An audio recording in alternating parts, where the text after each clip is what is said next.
like in academia, focuses way more on this cytology kind of stuff. So, Okay, you cut out there a little bit. It's okay. Your camera's. Oh, no, we've lost him. I think I'm coming to the 6th, actually, not 7. Yes, so because. Bro, please. I'm so sorry.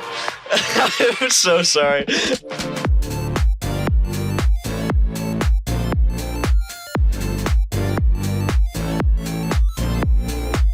Hello! So, I am here with the very first episode of the Cube Couch podcast with my beautiful guest, Mr. Gio, and my beautiful co-host, Shashomga. Hello, guys. Hello, guys. We're Is here. this the good way? I don't know. No, that's the wrong way. Bro, I had a 50% chance to actually do it correctly. You both messed it up the first time around. That's fantastic. That's okay. Obviously, Gio, you need no introduction. Most people know you already. The caster. But for the people that don't, introduce yourself. Who are you? Who is Gio? Hi, hello. My name is Giovanni. I play Beat Saber. Sometimes I cast the tournaments and I do some events, and that's pretty fun. That's all. Hell yeah. The one and only. So, D1. yeah, obviously you know him from casting, from maybe as a player as well, since you are definitely not horrible at the game, for sure. Thank you for the You also incredible have, compliment. Of course, yeah, in fact, a fun fact, chat. When since Busy cancelled, they had to choose somebody to grab, and they of course went immediately to somebody that can answer the same questions as Busy, and they chose me as a result. Since his rank I'm is a bit quite better, close to honestly, Busy's, but you know, I feel like this would be. Yeah, I mean, the new Yeah. rank batch really did Gio some good, so he's pretty much on the same level as Busy. don't look it up. It's basically the But yes. same. No, just trust us. You know, it's He even Just turned trust Canadian. Just for this. yeah, dude. Yeah, he it just is. gave up his Italian citizenship. You know, he just didn't. You just didn't really like it there, didn't you? No, I like it here. You know what? No, I don't want to Okay, become wow, Canadian. wow. I don't want to become Canadian. God damn it. All right. But, people, we have prepared some questions. Mr. Shishimka and I, definitely on time, and we prepared them all very well.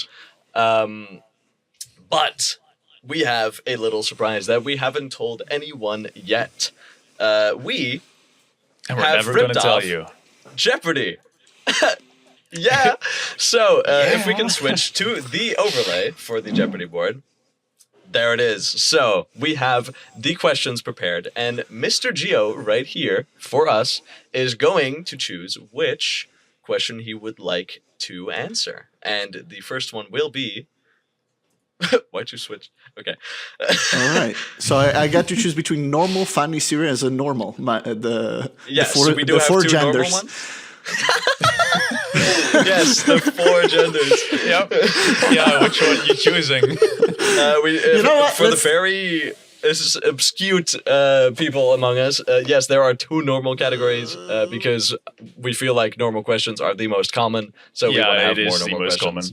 Fair enough. And you know what? Since they are the most common, let's start easy. Let's go with the normal for $1,000, which I believe is what you're gonna pay me at the end of this, right?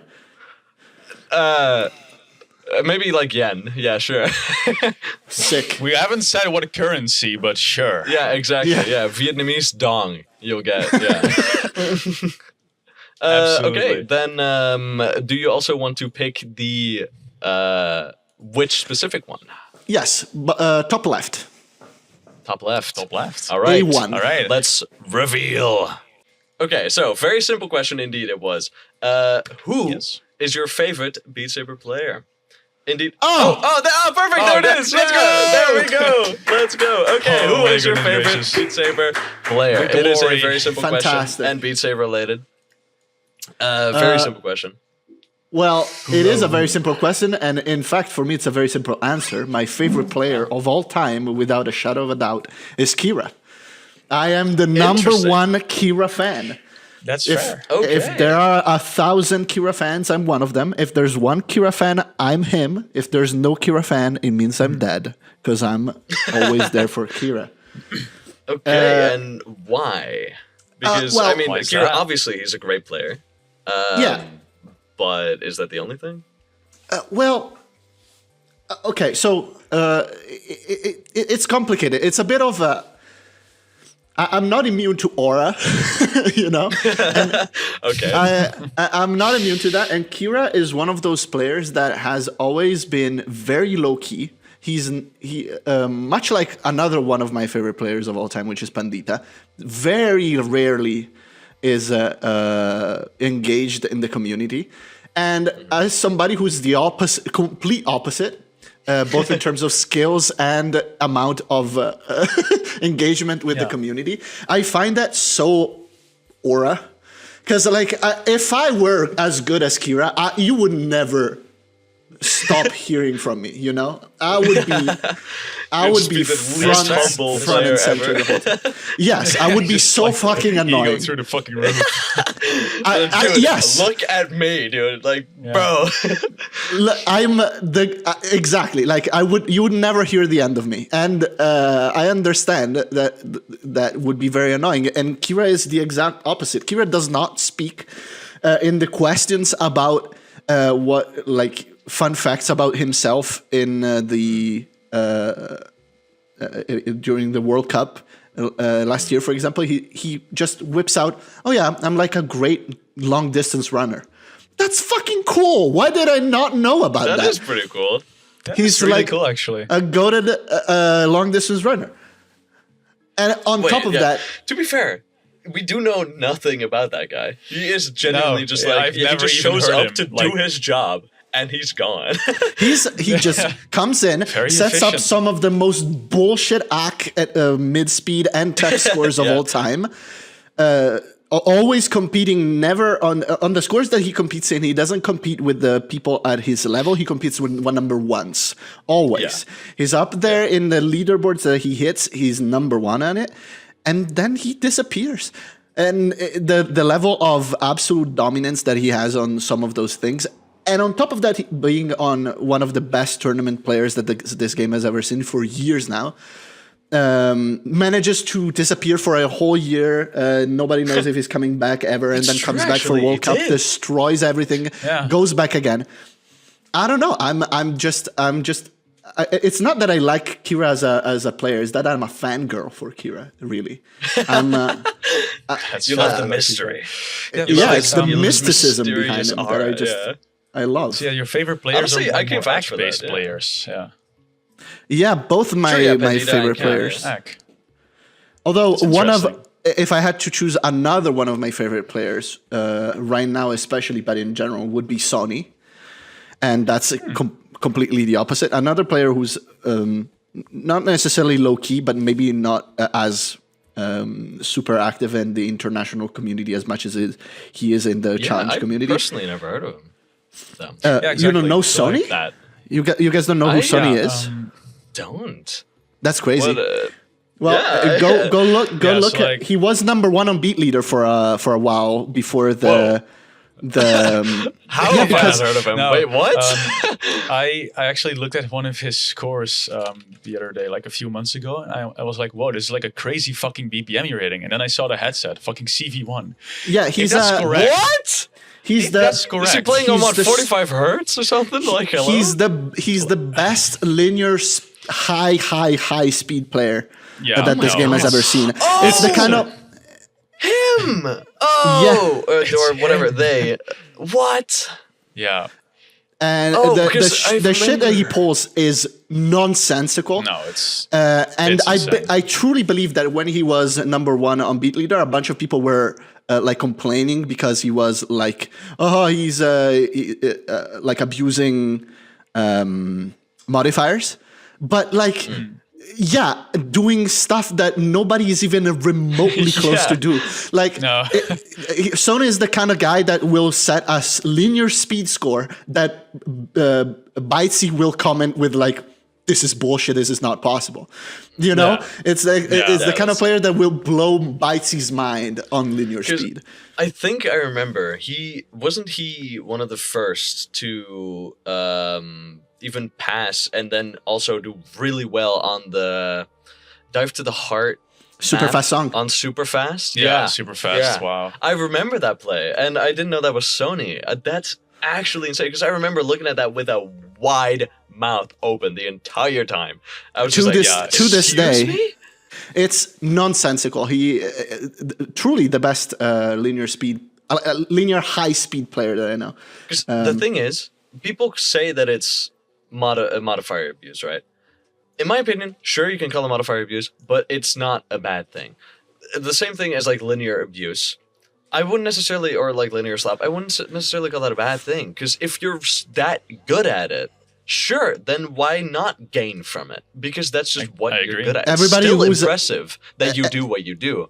He wasn't Even even if getting it's like simple. 1 or 2 scores because the problem is when you abuse that kind of stuff is because you find one map that is like you're the goat at fine, but it gives you like an insanely proportionally okay. wise amount of PP. That wasn't his case. He No, would get on those super just fast songs skillfully- and destroy everybody on it by a wide margin because he's that kind of challenge player that can hit like jump vibro at 800 BPM, but can also full swing 650. Like, Yeah, that's different. what do you do against that? Nothing. And people were not able to do nothing until it was heavily nerfed, and he's still top 5 despite of that. A bunch of people who were modifier abusing at that point got absolutely destroyed. Not him. He's still in the top 5. Wow. Also, just gonna point out, incredible. Sony is a girl, so I did So not know we- that. nope, me neither. Suppose so now that. I always give a he as a default, but I understand that. it's a good 95% chance in the community that I simply do that because of that. Good to know. Indeed. Incredible. W woman. Yep. Okay, if you feel satisfied with that answer, we can move on to the next question if you would like to. Sure, or if let's you go. have more to say. I would say I gave at least 3 players that I really appreciate. I will say before we move on, it's very hard for me. Other than my favorite player of all time, which is definitely Kira, and has been for the longest time, and I don't think it's gonna change. My top. After that, my top 5 changes continuously. Oh, yeah. Yeah, that's I fair. agree. Because The community for does some reason, change. like lately, Oldma has been on my radar, and Busy has Absolutely. almost always been one of my favorite players. But like they keep switching because Ormer all of a sudden just he was there all of a sudden, and then now Brazy is just insane. Brazy's So it's just, like, fantastic. people But- appear and disappear so quickly nowadays. It's actually crazy. Yeah, absolutely. Also, my It's- favorite it's player incredible. and the GOAT are 2 different things, of course. Like, none of the players that I've mentioned so far I would consider close to possible being a GOAT. Like, as much as I love Kira, of course, he's not in the talk for that, and neither is Sony.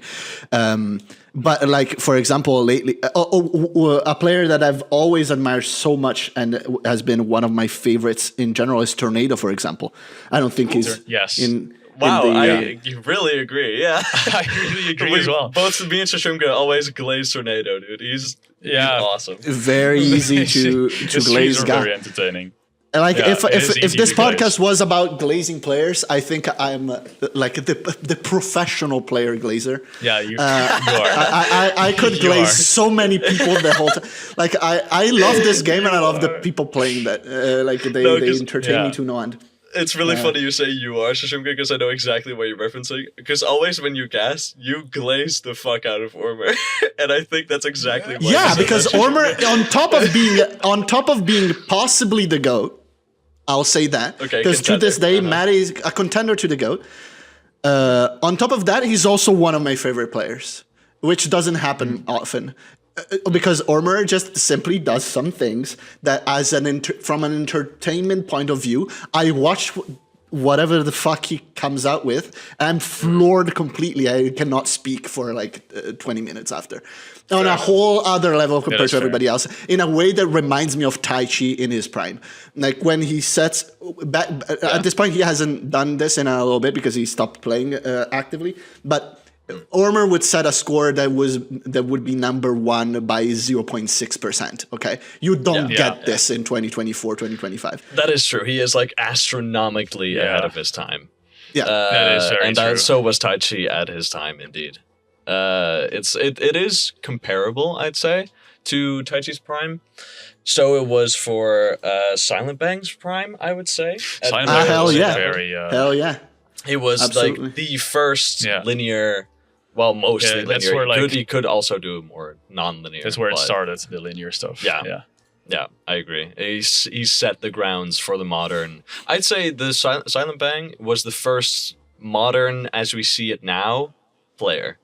Like this generation player.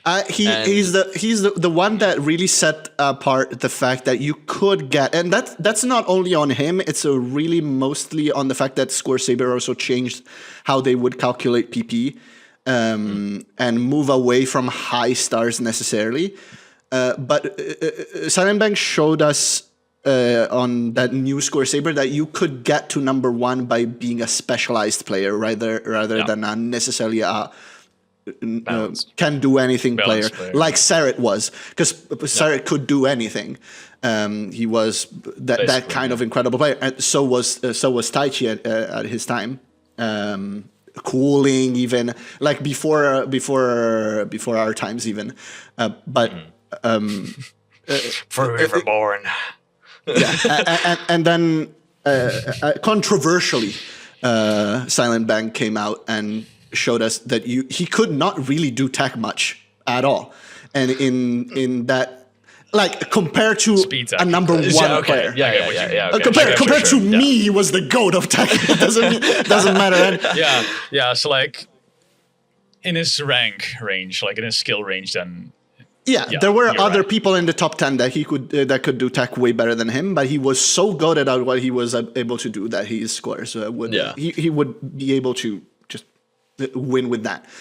I mean, I don't mind side tangents. Yeah, sure. But okay, choose your next square. Let's go funny. First square of funny. Okay, right. I will say for the funny category, we do not have all questions. We only have the first two. All right, next question, and it's a funny one. Yeah, sure, but this is your task. Yeah, there we go. I know. If you're employed, do you like your job? Jesus Christ, this is not a funny question. I read it. I was like, wait, this is funny? This is funny. We're laughing, aren't we? We're laughing because we're talking about job funny, because otherwise I think that's probably it. it's funny because most people don't have a job. I see. Makes sense. Answer: yes, I do have a job, and yes, I like it a lot. Actually, okay, that is very positive. I do enjoy it a lot. There are things about it that I wish were different. I don't know. You tell me if you want me to go in depth about my job. If there are other questions, perhaps that target it more specifically. This is fine. Let me take a little look-sees. No, I feel like this is I feel like this perfect. is job question. So perfect. Go as deep as you feel comfortable to. Stop saying the J word. I'm sorry. Chad, grow up. My employment. cancel this guy. Fuck, we said the J word. Job offer, job application. No, okay. So, for those who don't know, I am a clinical specialist, which is one of those titles that mean a lot and mean nothing, because it kind of depends on where you work. Because if you go look online as a clinical specialist, say if you were so in general, I work with medical device. My specialty is within interventional radiology. And I've worked with a number of different companies, but the main one that I've worked with is this company. It's called the Raw. RAW, which is a small company here in Milan, very small. It's been around for a while now, but it has 8 employees total, so very small company. Wow. Okay. Very small. Wow. And the point of the kind of job that I do is that depending on the size of the company you're working for, it changes dramatically because it becomes way more specialized and specific if you are in a gigantic company. So, for example, if I were to be a clinical specialist for Medtronic, for example, or Gore, or GE, General Electric, I would be, for example, a technical guy for their CT scans, for example. So I would be the one that learns how they work specifically, and either I become more of a technical guy in the R&D part, so I'm a technical specialist within R&D, or I'm a technical guy in as a technician, so I go and build the CT scans or service them, or I'm a salesperson, so I go and sell the CT scans as a clinical specialist who can talk with the doctors and the technicians who can learn about these things. That would be if I were in a big company, but I'm not. I'm in a small company. Okay. Right. So the job changes dramatically. As far as I know, it's very specialized, right? So you there's like when I'll just try and explain it my way and see if I'm right. Correct me if I'm wrong. There's like a few clinical medical apparatus. That's probably not the plural of apparatus. Like specialties that need to be set up. Yeah, specialties that need to be set up that can only be done by a specific amount of people or a specific type of person. Right. You mean you? Okay. So in general, we're talking about medical device. Now, a medical device has a very, very, very broad definition. You can talk about a medical device as a syringe. A syringe is a medical device for all intents and purposes. Even the kind of sheets that you use in the OP rooms, etc. Those are all medical devices. Those generally don't require. They do require clinical specialists or product specialists more broadly. But that's not the kind of industry really that I'm in. The kind of clinical specialist work that I do is with machines. Specifically, I work for a guiding system for interventional radiology procedures, which I feel like for the scope of this podcast might be a bit too technical. But generally speaking, there are these machines that help interventional radiologists, which are doctors that use CT scans and ultrasound machines and MRI, PET scans, etc., to guide a probe or a needle in the center of your tumor, for example, or any kind of lesion that needs to be that needs to go away, rather than open you up surgically. They insert this needle and they burn the tumor with procedures that are called ablations. This is the most as specific as I can go. Of course, there are many different specifications depending on the kind of operation, the kind of organ, etc. But there are machines that help these physicians reach that target because, of course, if you're not doing it surgically, reaching a target that is sometimes 1-2 millimeters wide within a body that moves, that breathes, that moves with the insertion of the needle, etc., can be very difficult. And so there are these very complex, very technologically advanced systems that use imaging and then external tracking cameras, etc., that help, or robotics to help you get to that target specifically. I work on these machines. Now, within Raw, since it's a small company, I work across the aisle. So I am in R&D for these machines. So I build them, basically. Mostly I'm in the part that is on the hardware part rather than the software. But the people that work in R&D in that company is 4 people. So we work on everything. Down to then, I'm the only person in that company that goes to the doctors. So and that's 90% of my work nowadays, is rather than R&D, is actually using those machines, because those machines are very complicated and doctors already have a lot on their mind. And they don't have the time to learn to use this incredibly complicated and specific machines for that specific operation that I have to do, when they have maybe 500 operations that are able to do. So it is very common nowadays in any field of medicine to have doctors in the room, but also specialists, engineers, etc., in the room that help maneuver the equipment. And I'm one of those people. Right. Okay. So with you having that, I guess level of importance, what did you do? Like, did you study in this field already? Did you have to do a lot of preparing work? It is actually take to. This kind of field is surprisingly, especially within the startup and small company field, way less attached to study title and more on actual resume and, for example, experience and self project. I've been doing this for like 7 years. But I think I'm coming to the 6th, actually, not 7. Yes, so because bro, sorry, please. 6, 7. I'm so sorry. I'm so sorry. I just the level of this conversation has just dipped. I'm actually cooked. I'm so cooked. But anyway, to answer your specific question, I studied biotechnology. Which sounds so adjacent to what field, anyway. It does sound adjacent, but actually is not at all. It has almost nothing to do with what I do. Interesting. So wait, biotechnology being more like a technology helping aid the human, or helping? Okay, so biotechnology as a whole is very broad. Again, let's say as a study field, like in academia, focuses way more on this. Cytology kind of stuff. So. Okay, you cut out there a little bit. It's okay. Your camera's Gio.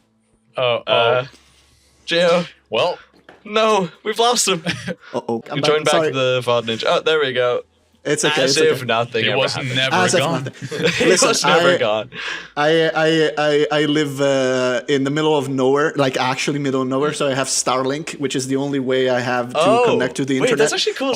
No, that's so fucking cool, actually. I can tell you all about it and how it almost killed me during BeatCancer, but that's another whole thing. But genuinely killed you, or? Or do you mean that like as a metaphor? It was terrible. It was a terrible situation. Anyway. Okay.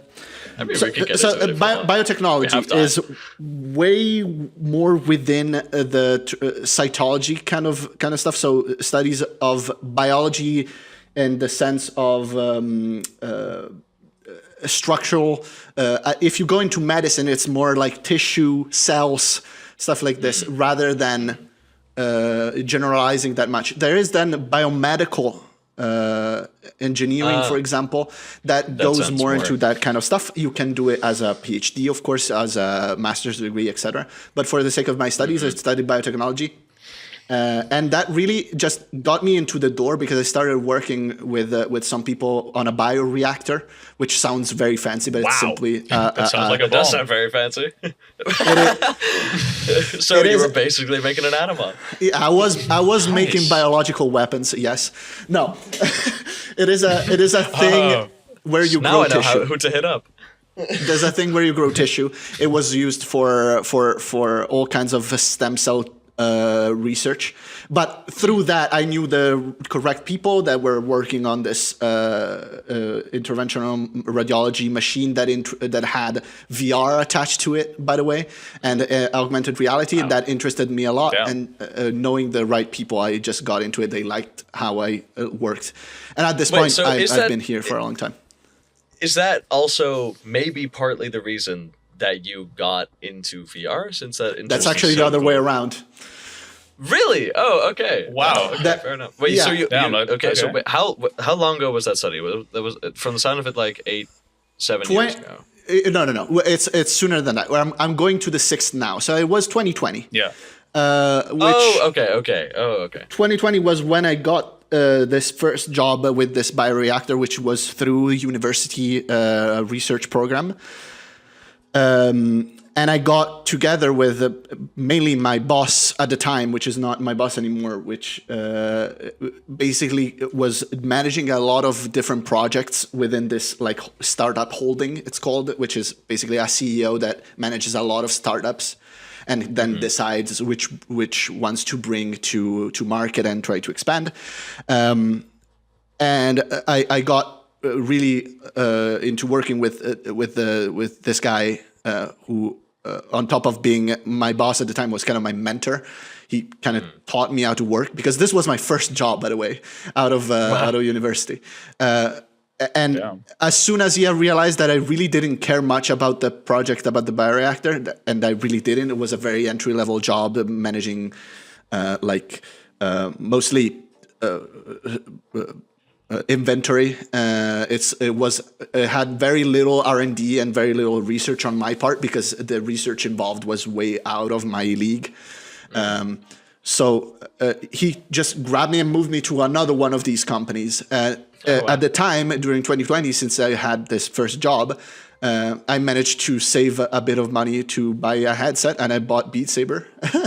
and it kind of worked out, because at the same time I was getting really into VR because of that. This new project opened up with this VR, AR, let's say, a feature into it. And I was so into it that I poured a lot of my R&D efforts into that specifically.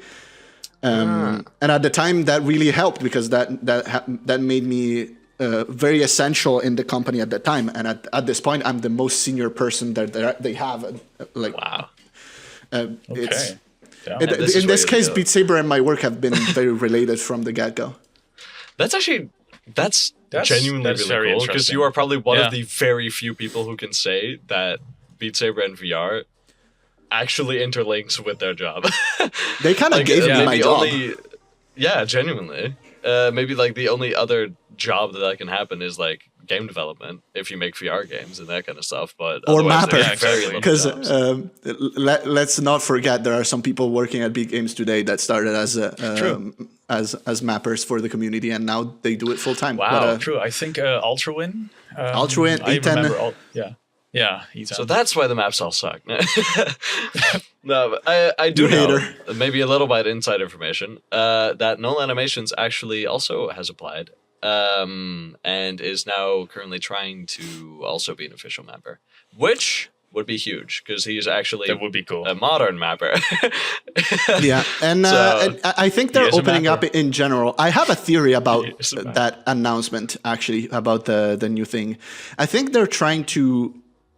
It's kind of a conspiracy theory, but so far, hear me out. That has nothing to do with the question, I'm sorry, but I kind of want to go into this little tangent. So they announced the fact they're opening up more spaces, more positions for mappers, right?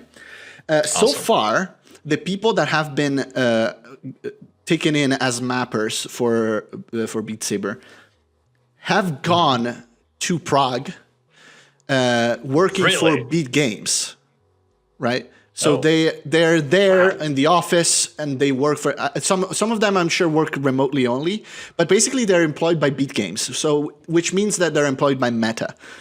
What I feel like is happening here is that they realize they want to push more content out more frequently, so they need more mappers. But I don't think they have necessarily the budget or the space or the capability, really, as Beat Games to hire more people, because they have to go through Meta, and Meta probably doesn't allow them to get like 20 other people on board.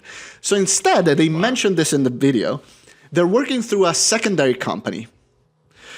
And I feel like that's working so that they're not going to work for Beat Games, these new mappers. They're going to work for this secondary company, which is paid by Beat Games for the maps that get produced. And the secondary company is probably more suited.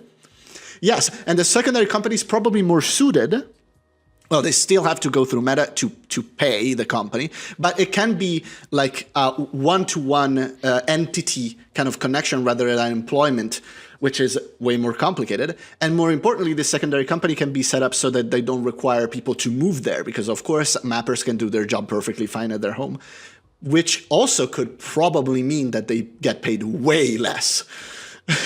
That is Wow.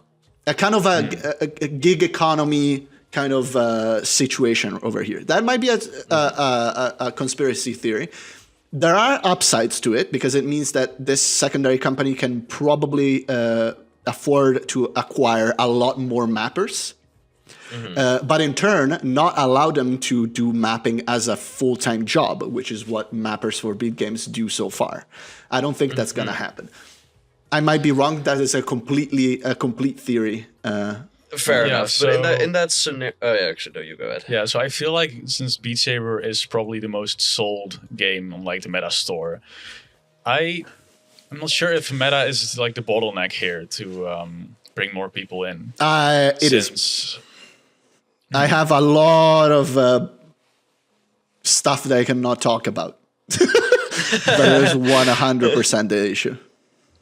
Because I feel like if All they right, have good to their know, own actually. separate little company, right, B Games, that hires the mappers, can't they eventually let loose of Meta, like let go of Meta and have their own company? If that makes sense. I don't mean, think I'm that asking secondary you as company if is going to you know. have any direct link to Meta at all.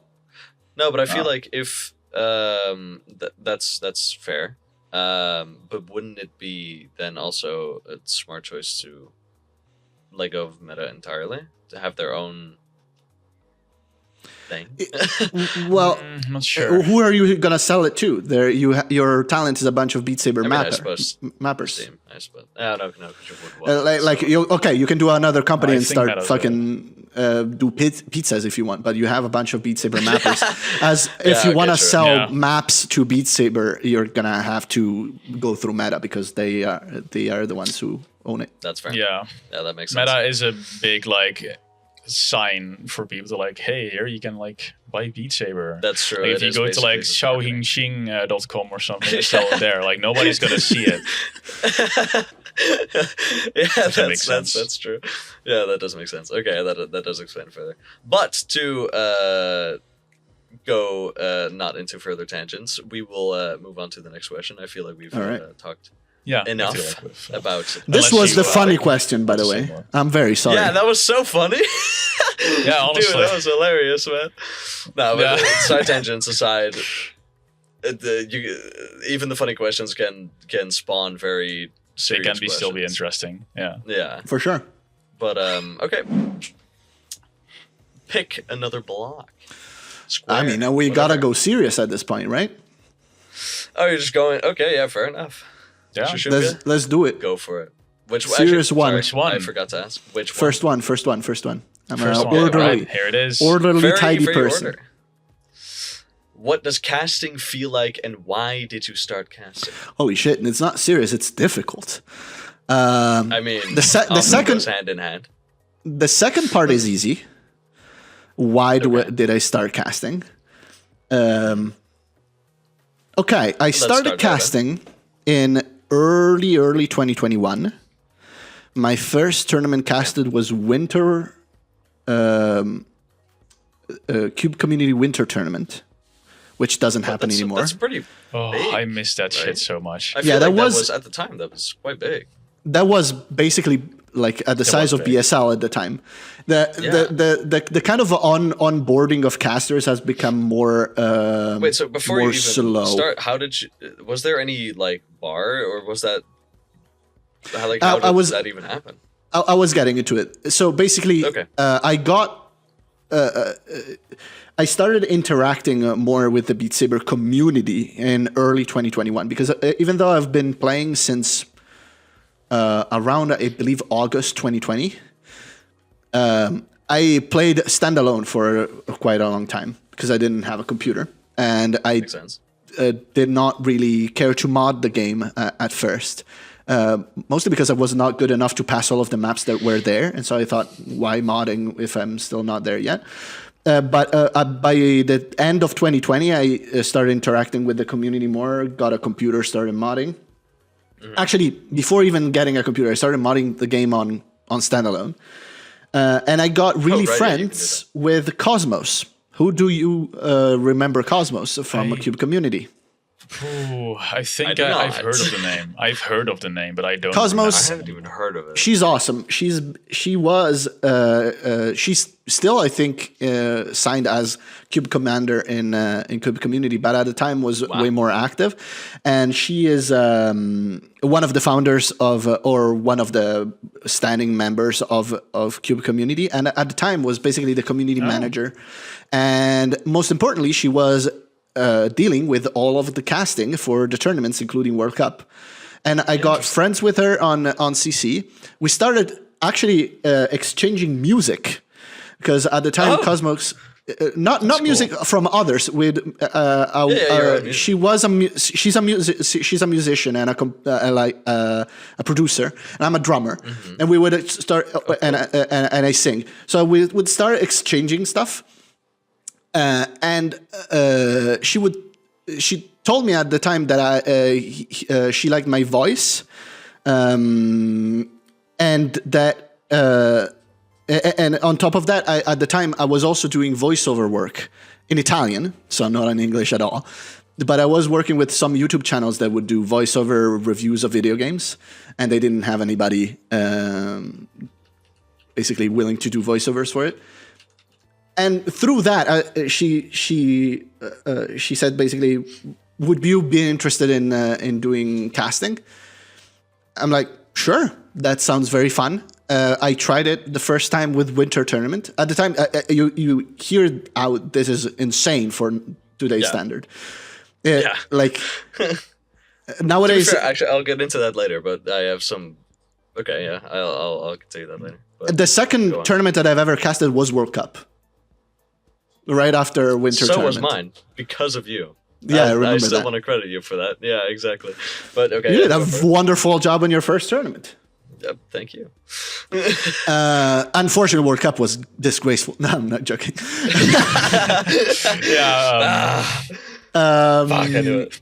So I started because of that. And as soon as I got into casting, I realized that I enjoyed talking about this game as much as I do play it, because I nerd on Beat Saber so hard, dude. Like I good. I like the people that I met for BeatCancer make fun of me because we're all there hanging out together. I still want to talk about Beat Saber, despite not like that's my favorite topic of conversation. And that helps a lot with just not having to put a lot of effort into researching things for casting. As for how it feels, that is way harder to say. I understand that most of it is ego. Like anybody telling you otherwise is a liar. Yeah. I mean, I think in order to be a good caster, you kind of have to feel you like want to be in the spotlight. Yeah, you want to be in the spotlight. It is an entertainment position. So if you don't like to be in front of people and acting like you are in front of people, you're not going to enjoy it. And I enjoy that a lot. And I understand that's an ego thing. But all I can do is just acknowledge it. And other than that, over the years, I just understood I'm good at it. At the very least, I think I'm good at it. At this point, I've gone through my imposter syndrome enough to think that I'm actually good at it. And doing things that you're good at, it feel good. Right. Which I can't help but agree with more as well. So as a caster myself, well, not recently, but as I've casted many things, I fully agree. And the question of how does it feel, it is indeed very hard to answer. And I don't want to impose on your answer, but I feel like you might give me ideas. Me if I just say absolutely exhilarating, because every single time and just really It is also just ego, but it's you are the hype you are the vibe of the entire tournament, the caster. Because if you have boring casters that don't care about the tournament, no one will care about the tournament. Because just like a football caster, the ones that go insane when someone scores, that's why you go insane when someone scores. You share the energy with the person you are watching it with.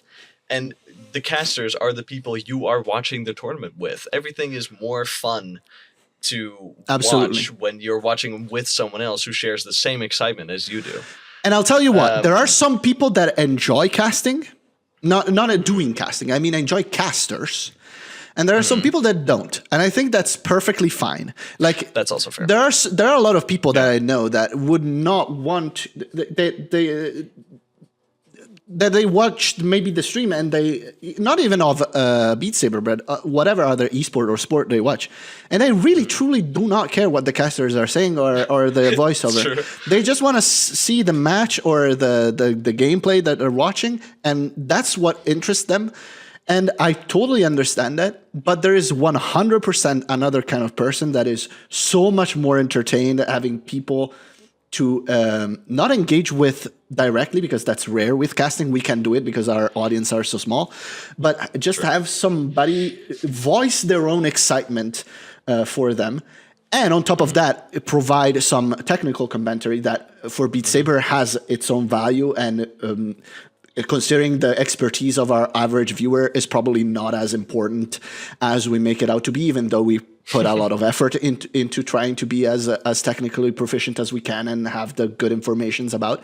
But ultimately, like, when the people watching us are the best players in the world, and most of the people watching are like within the top 2,000 of Beat Saber, and the people that they watch are always the same group of people, like, truly, we don't give that much to the technical side as much as we try. So the real important part that we bring is that voicing their own excitement. And there are some people that truly don't care about it, and that's fine. But there are some people I know for a fact that really do care and want that part. And that just feels awesome to do that. Yeah, it really does. Because I do agree with the fact that there are people who don't like casters, but I feel like there's also quite, if not the majority, who are pretty neutral on the fact, but subconsciously appreciate it. They don't necessarily like. Yeah, because it's like even if you're neutral of the fact of casters, you don't really care if they're there or not. You do notice it if the casters are bad or if they're good. 100%, especially if they're bad. You can't ignore it. If you don't care about casting, you do still care if the caster is not capable of doing their job. It's better to have no caster than a bad one. In my opinion. True. And then either you make your own entertainment or someone else ruins it for you. It's like, and at the sake of being unlikable, and I understand, but that is my opinion and whatever. We have multiple times a year situations where the casters that are on board are very suboptimal. Either for preparation or for just how they express themselves, or how they are suboptimal and they're not enjoyable to watch. It happens all the time. Of course, it would be really unfair and dislikable to name anybody specific. No, we're not going to name So, of course, we're not gonna. But it happens all the time, even in big tournaments, even in tournaments that I've casted for, or even directed casted for. It is also a deceivingly hard job to do well, because it's really hard to measure. It's doing better, like asking people for feedback. First of all, is hard, and some people cannot deal with that. We've had multiple people all over the years getting pretty strong criticism about their casting and not being able to take it, because when somebody tells you that you're bad at the game, it's something. When somebody tells you that you're not nice to talk to That or feels way listen more to. personal. It feels That's way way- more personal. Like when somebody tells you that you're not entertaining, that's a commentary on you. It shouldn't be, but it does feel like something directed at you. Caster Shop is very personal. That's the thing, because you is are 100%. basically throwing your personality out there and hope that people share that same energy with you. And of course, there's gonna be people who don't like you, no matter who you are. You can Exactly. never be a caster who everyone likes. I'm sure there's Geo haters out there. I'm sure there's Magician haters out there. Even though you're both great people, in my opinion, I'm sure there are people that can't stand you. It would be weird if exactly. there weren't. Yeah, exactly. It would be strange. Like there's no way you're gonna have everybody like you. That said, there are some technical pointers, some things that you can improve objectively in casting. Yeah. And I think the best one to point them out in the history of Beat Saber, I need to shout them out, is Ixen. Ixen is my casting dad, my casting mentor. He's always been. He's been the one that brings me in, even after I won Best Caster of the Year over him. He's the one that would bring me into, for example, the ACT tournament. He would be a head caster, put me into casting, and when I'm done, fucking blast me for the things that he didn't like. And that helped me a ton, technically speaking, because he never had anything bad to comment on my person or the fact that it was not entertaining, because he did not think that. But he had a ton of things that he had to comment on the things that I could do better technically. And I'm trying to be as good as him with the people that I direct for Beat Saber World Cup, which is the only tournament that I've been head caster for so far. But it's hard. That is even a harder job because, again, telling somebody that they're doing a bad job casting feels personal, even though it shouldn't be. Yeah. Exactly. I mean, And, it also something- depends on the criticism. No, go for it. Oh, yeah. So something I want to say is people notice the bad things or like the negative things way more than they do to the positive things. That's true. So, and especially since casting is so personal, I feel like the compliments are way more appreciated than with other things. It's like it is very personal. So like when you have a caster that might be, just a bit, the mood is a bit down, but when you keep complimenting them, I think like their mood goes up as well because like, hey, somebody likes my casting. So yeah. True. At the same That is time, also a it's also thing true about- that the bad comments are also the only useful ones usually true. in casting. Like you can be. Well, it depends on your definition of useful. Because I feel like if you never have one compliment in your entire career, No, that that's sucks. I also, totally agree. I feel like I it's totally agree. useful Demotivating. in a way to still get motivated by compliments. And it would be way too easy for me to say anyway, because at the very least within the Beat Saber community, as a caster, I've been glazed to no end. And I appreciate it because my ego is gigantic. But I understand that it's easy for me to say, like, accept criticism when I have comparatively little at this point. I've had plenty in the past, and I still have it. And by the way, if you go look, you can't access them because we keep them for the staff. But there is the feedback for casting for World Cup every year, for example. It is truly humbling for casters. It is tough sometimes to read what the people I've will looked say at about casting on World Cup. It is the biggest stage that you can get in Beat There are high Saber standards. casting, and the standards are high, and the audiences themselves understand that the standards are high, and they understand that they can ask more of casters. But at the same time, it's hard as a head caster to mostly be glazed because again on the last feedback form, I didn't have much criticism directed at me. While there were a lot of criticism directed at other casters that is very specific and sometimes very with the clearly the intent of being useful, kind of hurtful, and it sucks to read them correctly. It's hard. Though I feel like one reason for you very rarely getting criticism is because most people see you as an example. And if people start criticizing the example, then what are they supposed to learn from? So if the example isn't doing it right, who is doing it right? So I feel like people don't really criticize the teacher if...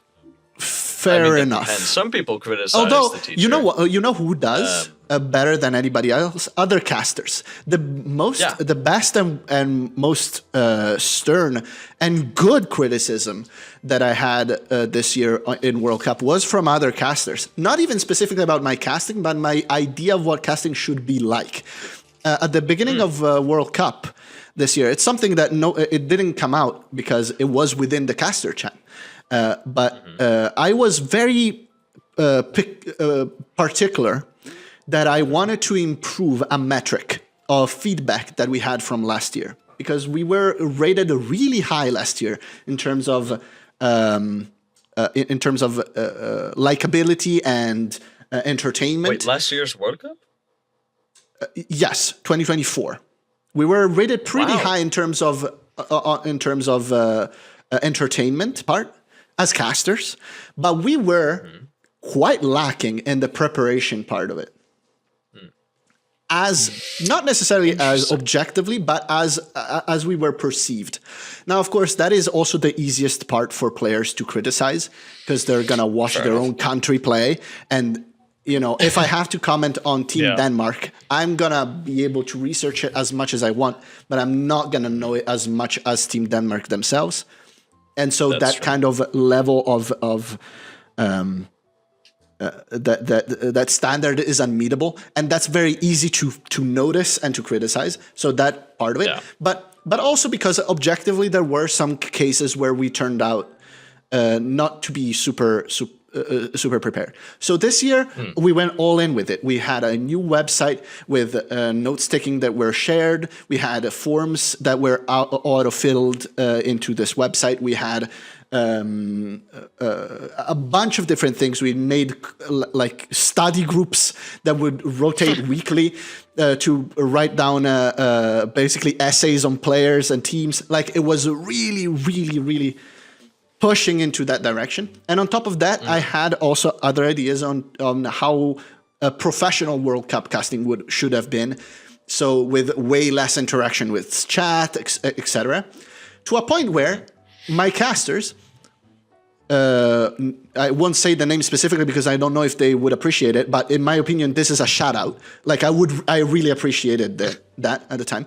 Okay. Pointed out that they were not having fun casting anymore because the rules, not really rules, but the directions that I gave were too specific and too encircling on a style of casting that I think I'm really good at. I didn't do it on purpose, but that's alas what it was, and it was less easy for other casters that were equally as good as me and equally as also experienced as me to kind of apply that kind of that style to their own style. And so they came out and just straight up told me, if this is how we're going to do it, I'm sorry, but I cannot follow your direction that way. They were very direct with it. They were very not combative at all in that sense. And I fought back because I thought my idea was better. But they brought such good points to the table. At the end, I was like, fair enough.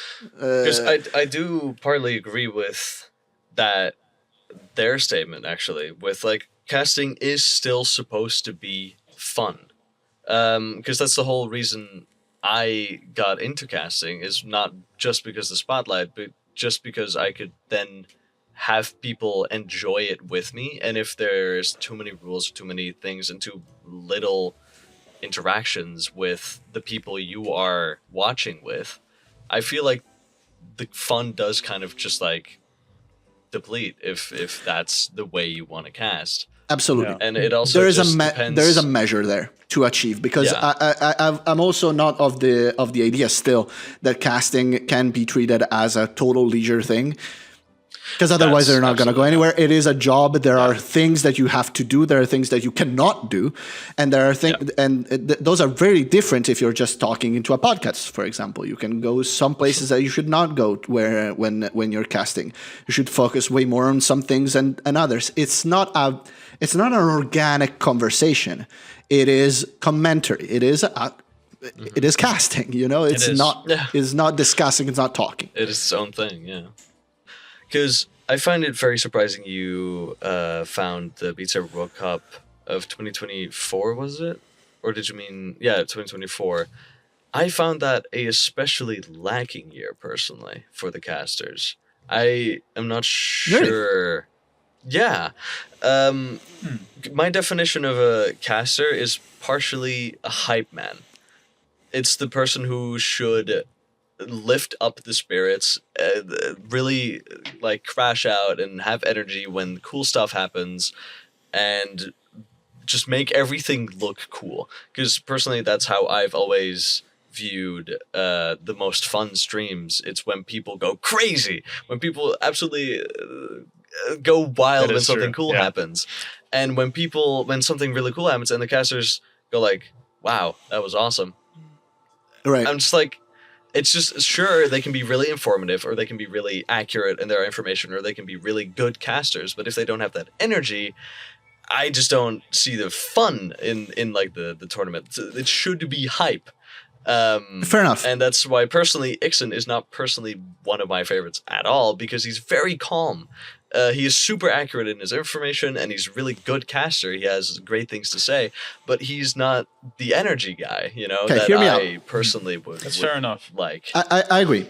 I agree in the sense that I also enjoy hype casting generally a lot.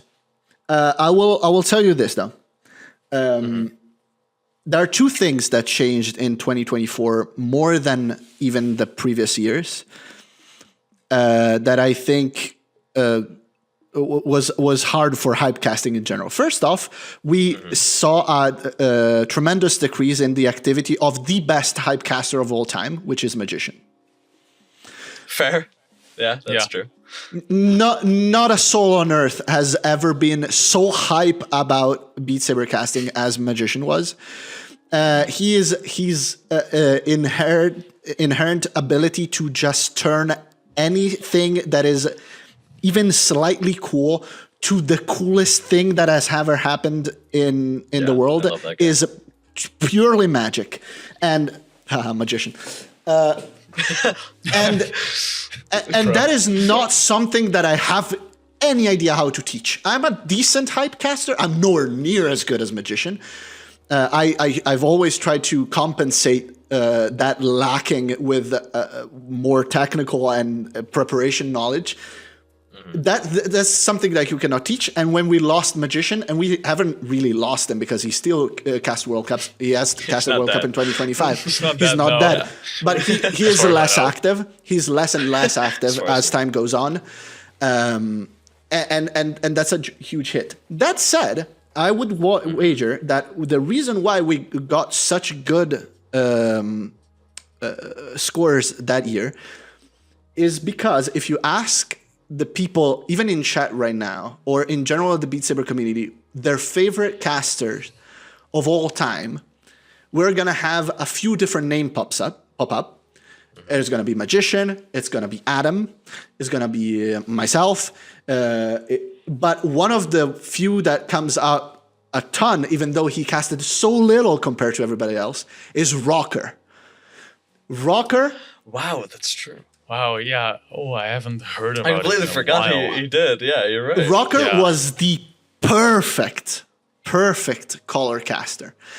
Not a hype man at all, but so deeply knowledgeable about the game. And not only knowledgeable, but also able to sell their knowledge really well. Rocker has always been somebody that not only knows a lot about the game, but also portrays himself as somebody who's truly knowledgeable about the game. You know who another one who knows basically as much as Rocker, and nowadays definitely more than Rocker about the game? Mabe from Denmark. Really? Mabe is fucking a fucking Bible, an encyclopedia of Beat Saber knowledge. He's one of my favorite casters to work with nowadays because he's so invaluable when it comes to player information. He will come in and tell you how strange, he usually doesn't use these colors. How the fuck do you know? He knows this about everybody. It's impossible to research things as much as Mabe does. And these kinds of casters... Everyone just lock your windows. You know, he's just in the walls of everyone. Just Dude. to be It's actually sure. crazy. And these kinds of casters in 2024 were pretty good. I did a lot of color casting that year. Ixon was still there. We had people, Mabe was there. We had a lot of preparation on that side. And I feel like on the player side of things, especially those who play for World Cup, those are really, really appreciated, even more than hype casting. Even though I agree, hype casting is very important. And it's getting harder and harder to find good hype casters because that's not really something that you can teach. You can to a degree, I'm sure. It's basically it to a has to degree, fit your yeah, personality. True. Because some but people just are what- way calmer people like Ixon. I don't feel like you could ever teach Ixon to be a hype caster because it's just not in his blood. It's not I him. feel like. It's not him. Yeah, And it it's would not be him. stupid to try because he's such a good Yeah. color caster. He brings in that different thing that can be matched so perfectly with somebody who's a great hype caster. You put Magician with Ixon, you have a great duo. If I hype cast with Magician, we're just gonna be too chaotic. What we can do is a Magician stays as hype cast, and I try to be color. If I'm paired with Ixon, I'm hype caster, and he's color. There are some casters that we've had that are very squarely within their category, and as Chola says in chat, which is very true, you always have to have both. At least you don't always have to have both, but if you're casting World Cup, you want to have both because that's the best kind of thing that you can try is to have that dynamic, and it's hard to do sometimes with scheduling, etc. I'm not that strictly into one of the two. I've always felt like I could kind of fill both roles, but as a result, I'll never be the best hype caster of all time because Magician is there, 'Cause and I I'll was gonna never say be as the well- best color caster of all time because Rocker is there. Exactly, because you are, in my opinion, the best balanced because you best are balanced, able yeah. to fill I just in fit. everyone's weak spots. It's just that you won't be the best hype, you won't be the best knowledgeable because you have Ixon and you have Magician and you have other people, but you always are there to fill in everyone's weak spots and have chemistry with the most different personalities. I feel like My you strength are really- like the strong link always. The- I agree with Dumplin here. My strength really at this point is rather than any particular skill in any of this category is that I've always been very, very active. And so my knowledge is up to date, which is not something that the best casters of this day really have. One of my favorite casters of all time is Gilo, but Gilo comes back basically every time we have to cast. And of course, trying to come back to what has been Beat Saber in the last few yeah, you months fuck missed too is much harder. at that point. And the fact Where did that Taichi go? yeah, Silver Ace, where the fuck?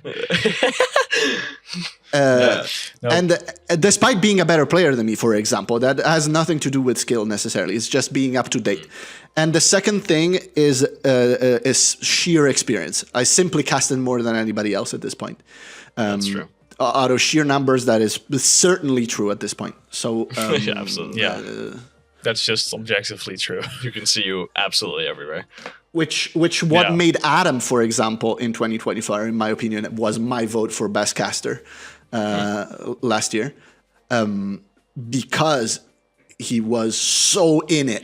He casted more than me, which is really rare in 2024. 2023, he has not beaten my record in 2023, but out of all total number of tournament casted, I think he casted like 50 tournaments in 2023. That's on average almost one a week. That's crazy. Yeah, I basically That's casted wild. every weekend in 2023. It was not sustainable. I crashed out 2024. No, I absolutely, I understand that. Yes. Plus, with BeatCancer, at some point, of course, 2024 was very busy with all other things. Yeah. And Adam locked the fuck in. And he was, on top of that, one of the most useful person in the tournament sphere with all of the preparation and notes taking and even organization of tournaments. He was totally locked in.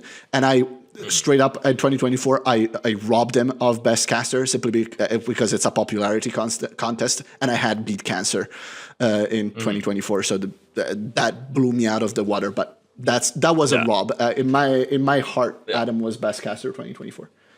Crazy. Yeah. Also, Sorry to interrupt. Oh, It's just like, so who's gonna talk first here? You know, you go for it. Anyway, so what I also wanted to say is, especially like I appreciate how whenever there's like a starter tournament, like, you know, someone that hasn't been as well known in the community and they're starting something up, like I always see you in those servers like wanting to cast for that tourney, like wanting Hell to like yeah. bring up the hype of the tourney, and I love I new think that's tournaments. actually really cool. I think that's really They cool. are my favorite to cast, straight up. Other than like when you have like, for example, my favorite tournament this year. Should I say it? Yeah. Go ahead. Because I really. I don't feel like there's much shade. Because there's the Beat Saber Awards are going on right now. So what I'm saying right now is my vote. I don't want to be an asshole against other tournaments that I've casted and participated with, but whatever. It's not that it's not that deep. If So I they're think I older can say than it. 12, they know that you can have a favorite, and that doesn't mean that the rest is shit. Yeah.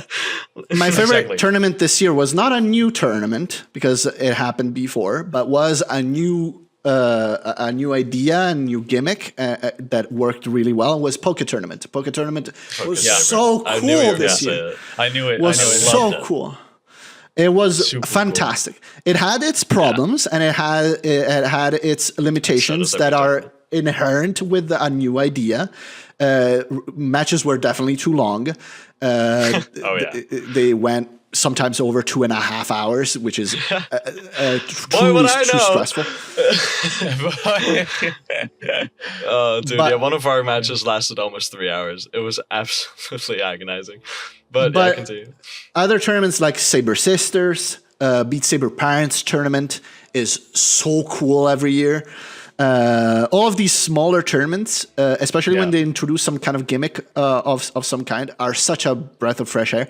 We still have a huge, to this day, the last couple of years, we have this massive gap in our hearts left by BSL, which at this point has been gone for like 3 years, and nobody has been able to fill a truly top of the game level 1v1 tournament, a double bracket elimination, 16 players.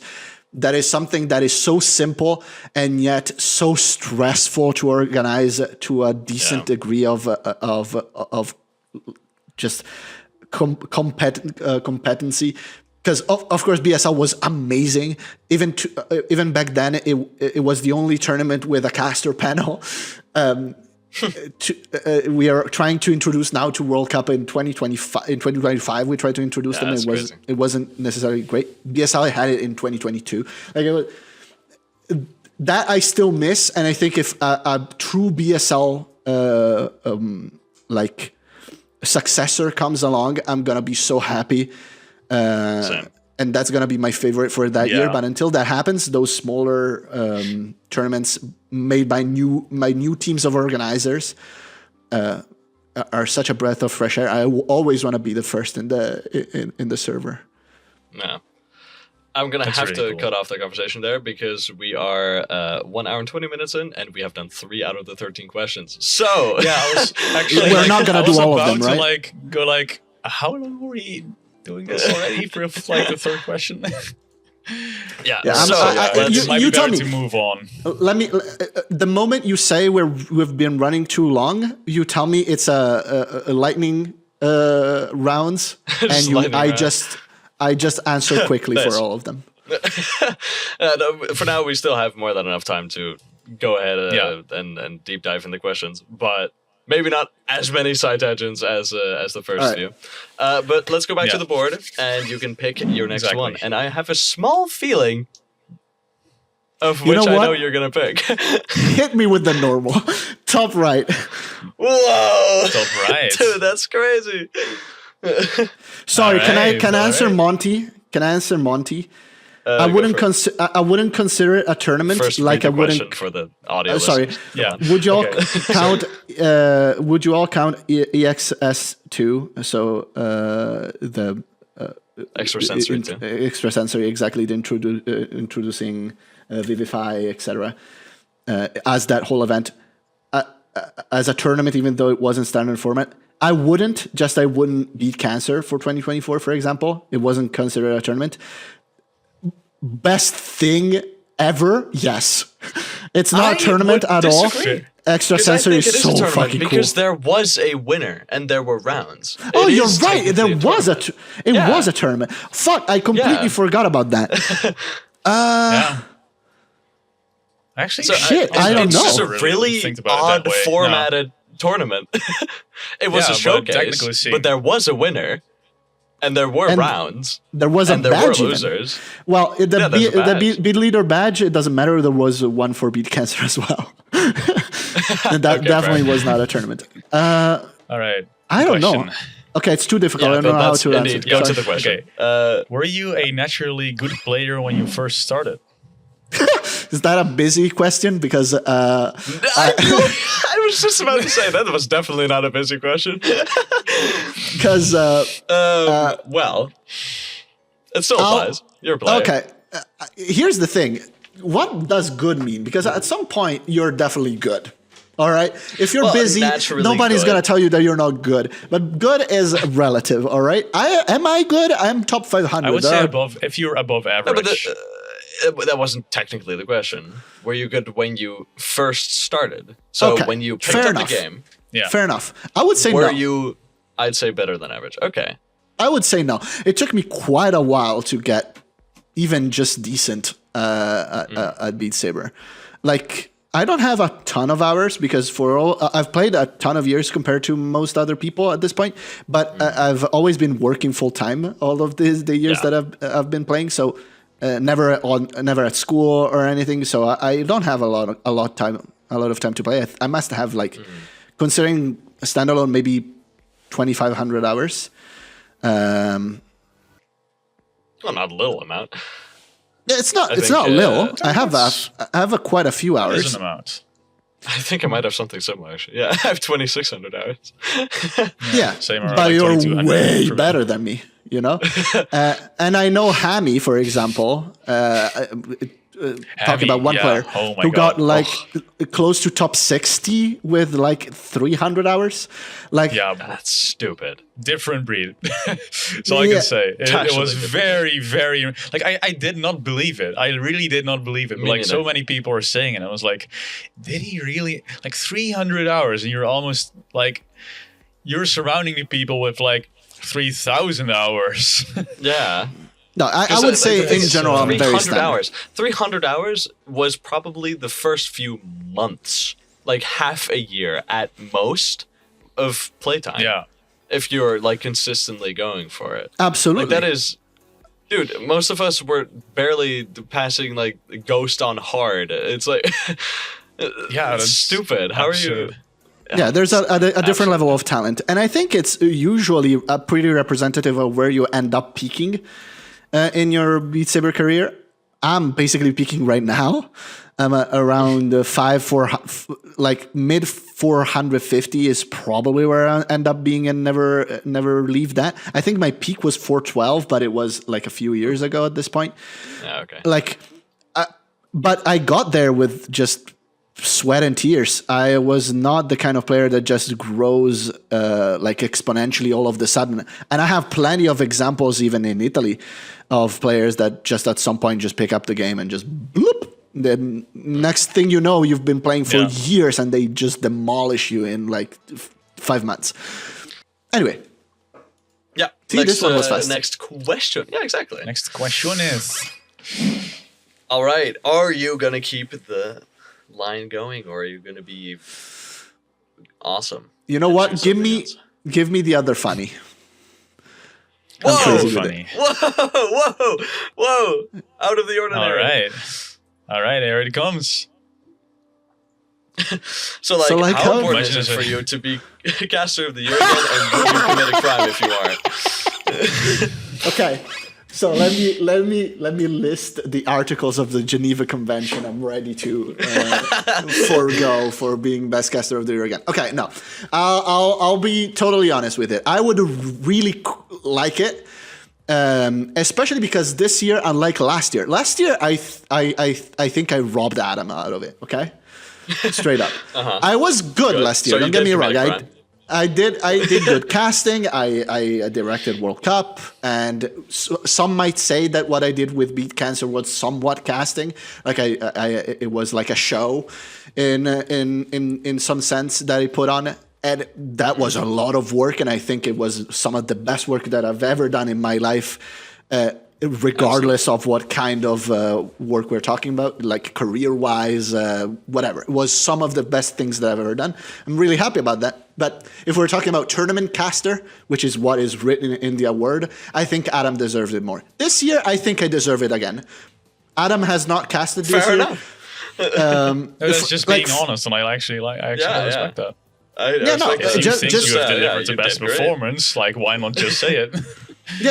Just like I did in 2023, like the year prior. I think at that point the battle against Magician was fierce. He won the 2 year prior. I got second in 2022. I was like, 2023, I'm gonna fucking bust my ass, cast everything I can think of, become the best caster I can think I can be, and get that award. And when Magician gave me the award at the award ceremony in 2023, I knew I deserved it. He knew I deserved it. It was all around very good. In 2024, when we were again me and Magician, I didn't know who won until the day of, and I have a message with Magician when I ask, so who won, and he lists them, but with the numbers, it looked like Adam won it. And so I'm like, oh yeah, thank God. And because like I thought I was gonna rob him, and then he's like, no, you're writing it right. No, it's not even close. I'm like, fuck. Yeah. And I felt bad. All right. This year I feel good, I mean, and on top of to be fair, feeling good about it. For as long as you just are, as long as you don't stop, I feel like people will just vote for you because you are just the caster guy. That's When unfortunate. I think about casting, Yeah, even if someone else technically deserves it more, it's just like whenever people think of casting, you just think of Gio. It's just like, I mean, Yeah. I don't know, man. I don't know, man. I see what you're saying. Yeah, I see same what for you're saying. I really truly believed that Adam was winning last year.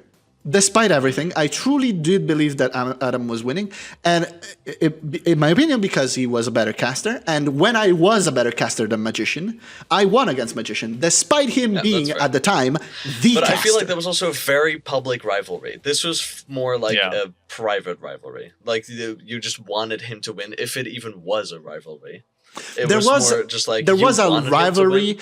There was a rivalry in the sense that I knew Adam really pushed for it. And just like Magician didn't let me win, I didn't let him win. Like I fought against that. I casted a bunch of tournaments. I went in. It's not like I let go, just like Magician didn't. And I think that's fair, because otherwise it's an empty victory. Like if you're winning because there's nobody competing against you, it's a bit less. It's a bit less valuable. And in a sense, that's kind of what happening this year with the big names in casting not really casting this year. Sure. But I can see somebody like Adam coming in the past, and maybe somebody who is already casting right now. Chola did a fantastic job this year. Tarantula is a new caster, came out this year, starting with a few. I'm biased. Chola is a friend of mine, of course, but she did a very great job. I introduced her to casting at first, I think. Maybe not, actually. I introduced her to World Cup for sure.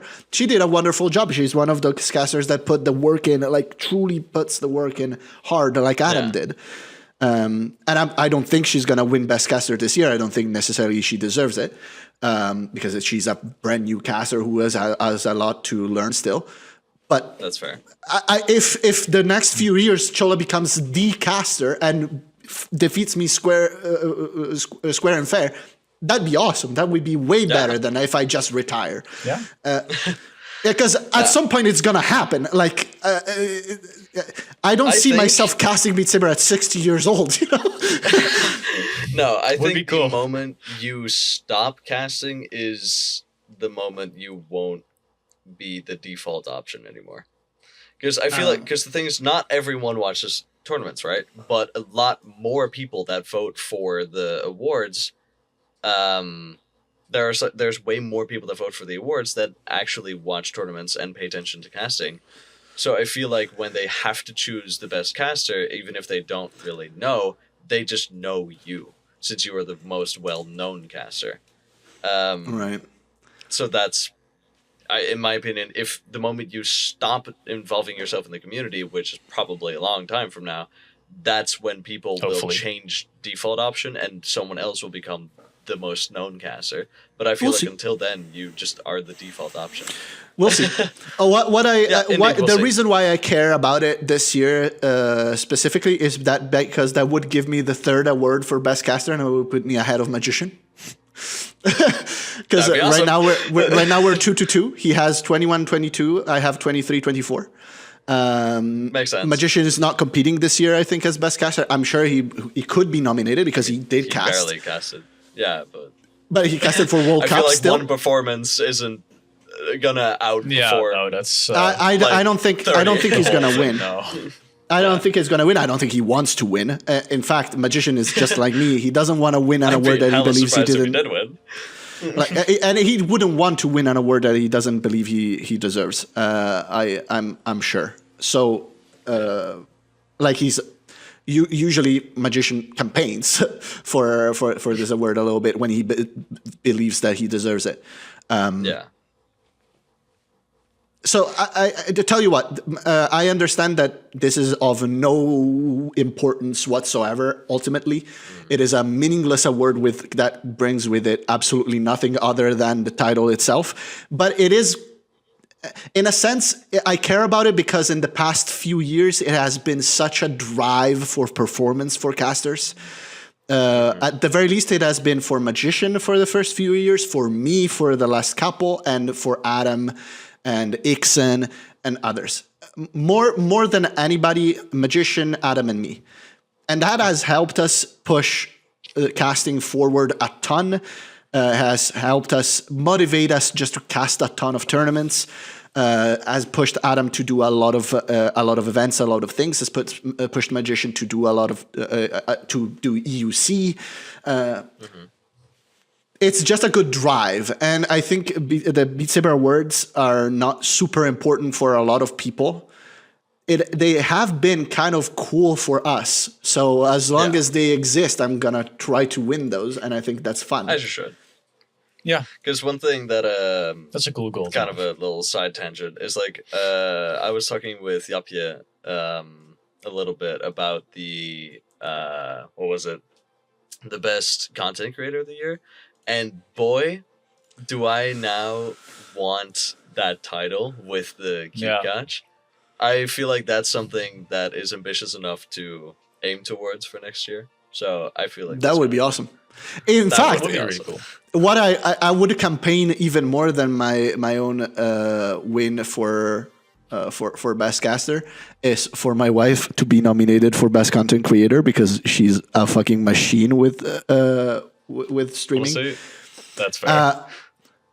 Simply because she streams like 600 million hours it's a actually week crazy how much with very good viewership compared to most other streamers in Beat Saber, especially considering that she's not a top player. True. So I think she deserves a nomination. I don't know if she deserves to win. And there's a bit of a controversial about if Twitch streaming counts as that kind of thing. I've heard people say that it's more for like YouTube content, like actual content that is put out rather than Twitch streaming, which I think is fair enough. That's fair. Still. But if Twitch streaming is definitely involved, I 100% agree that she at least deserves a nomination because even I don't watch Twitch a lot. I basically only watch Twitch when I have a new map release or I want to, I don't know, like promote myself. I basically use Twitch as promotion material. And very sometimes I'm on Twitch for actual entertainment and I either watch Busy or I watch EB. They are just Yeah, it makes Yeah. sense for and for very people different that reasons, too. right? For me, it's Oh, exactly very. the same. I've never watched Twitch at all, other than tournaments every once in a while, until I've met EB. Of course, for me, it's very biased. There's a whole other Makes sense, other reasons, but the reason why we started talking in the first place is because I found a streamer entertaining, which for me was completely new. I've never found anybody entertaining. Would I watch Busy? Of course. I have hundreds of hours watching Busy. But that's because I'm watching Beat Saber. I'm not watching a content creator. I'm watching the GOAT of the game playing the best Beat Saber that I've ever seen in my life. That's very different. Fair. Very, very true. Okay. Let's choose another square. Another question. All right, Yes. you know, let's reorder the universe and pick number 2 normal. Which normal? The left one or the right? Left one. Just do the right one. That would be funny as fuck. That's reorder and then just completely fuck it up more. No, I wait, felt wait, bad. which one? I felt the left bad one? picking funny. Yeah, left one. Number 2 left. All right. Boom. All right. How have you maintained motivation to stay active in the community for so long? That is not something I actively try to do. I truly and simply, I fucking love Beat Saber to death. The game itself. Okay. Side question: why? If you have, I don't know, man. No, okay, because when I tell people that Beat Saber is my favorite game, I can tell them step by step exactly why. I'm always curious if other people have that too. But No, I also don't have that not. actually. No. Now that I think about it, I have the most hours in Beat Saber by far. And I was like, why? Well, I don't know. It's funny. It's a what cool I always tell game. people is it is one of the healthiest games to play. You keep fit, you keep moving, you don't sit and like rot away on a chair staring at a screen. Your, and there goes my camera. is a bit low on battery, Awesome. I feel like. Yep, it is. Okay, let me one moment. I just fuck, switched how to do the I- one. I think I have to leave and rejoin That's for that. amazing. Or can These I not? people I don't know. using actual good well. cameras. Okay, shitty camera it is. Okay, Well, anyway. Yeah. As I was saying, I always tell people, okay, it's the most healthy, the game you can play, pretty much. It's competitive, but it doesn't have to be. You have the choice to make it competitive if you want it to be, as competitive as you want it to. You can play with your friends. It's multiplayer. You can vibe to any music you like, and there will probably be a map of it since it's very large. It really tests your skill, and it's very skill based. So it's not luck. It's not loot boxes. It's not whatever the fuck. And you can grow and evolve. And there's a great community. There's people better than you. There's people worse than you. You can. It's just like every compartment of the game is good, in my opinion. There's not one part that's lacking. You know, you said some things there. You said some things that are really, actually really cool points that I've never even thought about. Like, for example, the fact that it's competitive, but it doesn't have to be. That is so cool. And if you think about it, it's not so easy to find a game that can be both very, very competitive and not competitive at the same time. Because if you're playing a round of CSGO, you might not be competitive in the sense that you don't care, but you're still competing when you're playing it, right? True.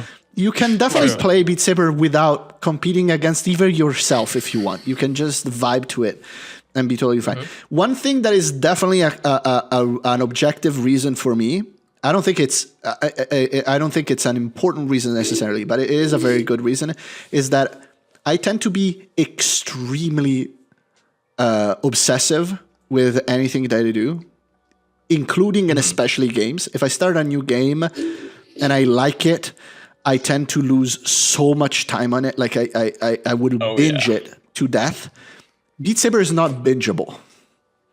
I can't. No. You can't. You can't physically binge it. And if you binge it physically, it's actually fairly healthy to the degree that you can. And when I say binge it, I mean that I will find a game that I like, even that I've already played. Like I started a Terraria run the other day, and I played it for 13 hours. That's crazy. I'm an obsessive Dedication. person, and I struggle with it. And it's not dedication; it's an obsession. I struggle with it greatly. It is a problem that I have. I understand, and Beat Saber curbs it completely because after I played it for 2.5 hours, I'm covered in sweat, and I don't want to play it anymore. Even though I love it. I don't think that necessarily this is the reason. I think the competitive side is for sure a very important part of me. And at this point, clearly the biggest reason for me is the community behind it. I have great friends in real life, but at this point, in sheer number, I think the most amount of friends I have are in the Beat Saber community. And they're great friends that I really care about, that I do cool things with, and it's a community that is dedicated and talented enough that you can do things with them. You can do projects with them. BeatCancer was such a cool thing to work on. Yeah. Hours upon hours upon hours upon hours with people that are your friends that you work with to do things. That is not something that happens a lot in real life. Unless you do business with your friends, which can happen. I hang out with my friends to play D&D. We don't really build something together long term, like a project together, like you would with a partner, for example. Beat Saber, that community, like working together thing, has kept me so back into it. But honestly speaking, the real reason for me is I don't know. I just know that basically every day I have an urge to play Beat Saber. I don't play it every day because most of the time that urge is not met with adequate amount of time or or occasion to do it. But I want to play Beat Saber every day. I would play Beat Saber every day. And it's been like this for years. I did not expect it to be like this. I knew at the beginning it was going to be like this because I'm obsessive, but it's just stayed like this. And I don't see why it would change. And until it does, I'm gonna be here. Yeah. Actually, I mean, it's the same pretty with... much agree. Oh, we do it again. There you go. The same fucking... Okay. Sure, I'll go. So, I was actually never like obsessive with any game before. Like when I heard someone had like 1,000 hours in a game, I was like, "What the fuck is wrong with you? Like, what the fuck? Like, how?" But like Beat Saber is the only game that I'm like this is my main game. Like I can think about things the whole time, like plan things, like what do I want to go for next, and what do I want to progress on, and like, and even the community, of course, like it's so fucking big, and like it feels like one big friend group. Like everyone kind of knows each other in a way. That's true. So, when I name someone out of the top 100, like most people will be like, "Oh, that guy," And I think like this is such a perfect community, in my opinion. Like it's just the right size that like everybody knows each other. There are great things to build with each other. Like BeatCancer is such an incredibly cool project, and it's all done by the Beat Saber community. It's so incredibly cool. And even like the modded part of the game, like because like the game is actually very like kind of small, like in the without modded things. The modded community did so much for the game, and I think it's super cool that we've built that. Like very, very appreciate all of the work that has been done here. Yeah, I can't help but agree. It's not just the community for me, but also the fact that I also am quite an obsessive person when it comes to games, but only when I really like them. And this game just keeps hooking you back in, especially with the batches. Right now, that's probably like the most like hooking thing to me. It's not anymore like looking for new maps or looking for new things, because there's just often not much new that is like actually new and is like genuinely cool anymore, except, well, shit like, what's it called? Vivify. That shit was like revolutionary, but I don't know why, but the rank batches now just hook me. I love working for Scoresaber now too, with the batch releases, because first of all, my ego. I love being the front of fucking Scoresaber. It's awesome. Yeah, it's but awesome. also just being able to release every batch and wish people good luck and then just like play them myself. It's so fucking cool. And it, again, just keeps hooking me in. It's fucking awesome. Yeah. And I have no other game that could compete. Another thing that I cannot explain is I've clearly been in a rut in terms of progression in the skill and rank for more than probably 2 years at this point. And I don't care. I cannot tell you why, but I like ranking. I like ranked. I like grinding ranked. I like playing ranked and getting a 460 PP that will give me 0.2 PP more and be like, yeah, that's a good score. I'm progressing, getting 1 rank out of that. And I like it, even though why? I have no idea. I have no idea. That's what I'm trying to say is that what keeps me motivated is beyond me. And it keeps surprising me year after year. I'm old enough at this point. I'm not old, by the way. Like, this is the meme. Grandpa Gio talking again. Grandpa. I'm gonna be 30 in April, which is not old, but I'm also not a teenager anymore. You know, teenagers bring in new things and go out with old ones all the time, and they're in constant shift of their life and their interests, etc. Do I see myself keeping Beat Saber for a decade from now? I honestly, I don't see why not. What is honestly one thing that's been confusing me? The same way somebody who does a sport, because they get addicted to a sport. Like for my dad was running, for example, was a long distance runner. He did it for like 25 years. Ever since he started, even though he didn't start it in his youth, at some point he picked it up and he continued doing it with various degree of effort and intensity, depending on where he was in life, for his entire life. Can it be like this with Beat Saber? I don't know, because it's so reliant for me on community, and games, you know, die down over time, and Beat Saber is not different. We are in a very, very low and slow and gradual descent. People say the game is dead. It absolutely is not. You have no idea what that game is. Beat Saber is nowhere near dead. It's not even in a direction where it's going to be dead anytime soon either. And as long as it even is remotely alive, I'm going to be here, I think. Yeah. Who knows? Because one thing that's been confusing me is like, right when the top players are at their peak, they quit. That's been the way that it's been for almost every top player, I would say, is they're at their best and then they don't play anymore. And I never fully understand why. I can see why. I can understand their reasoning. But does that really make you that uninterested? The point is there's no age. One to compete to win. It's anymore. Age dump.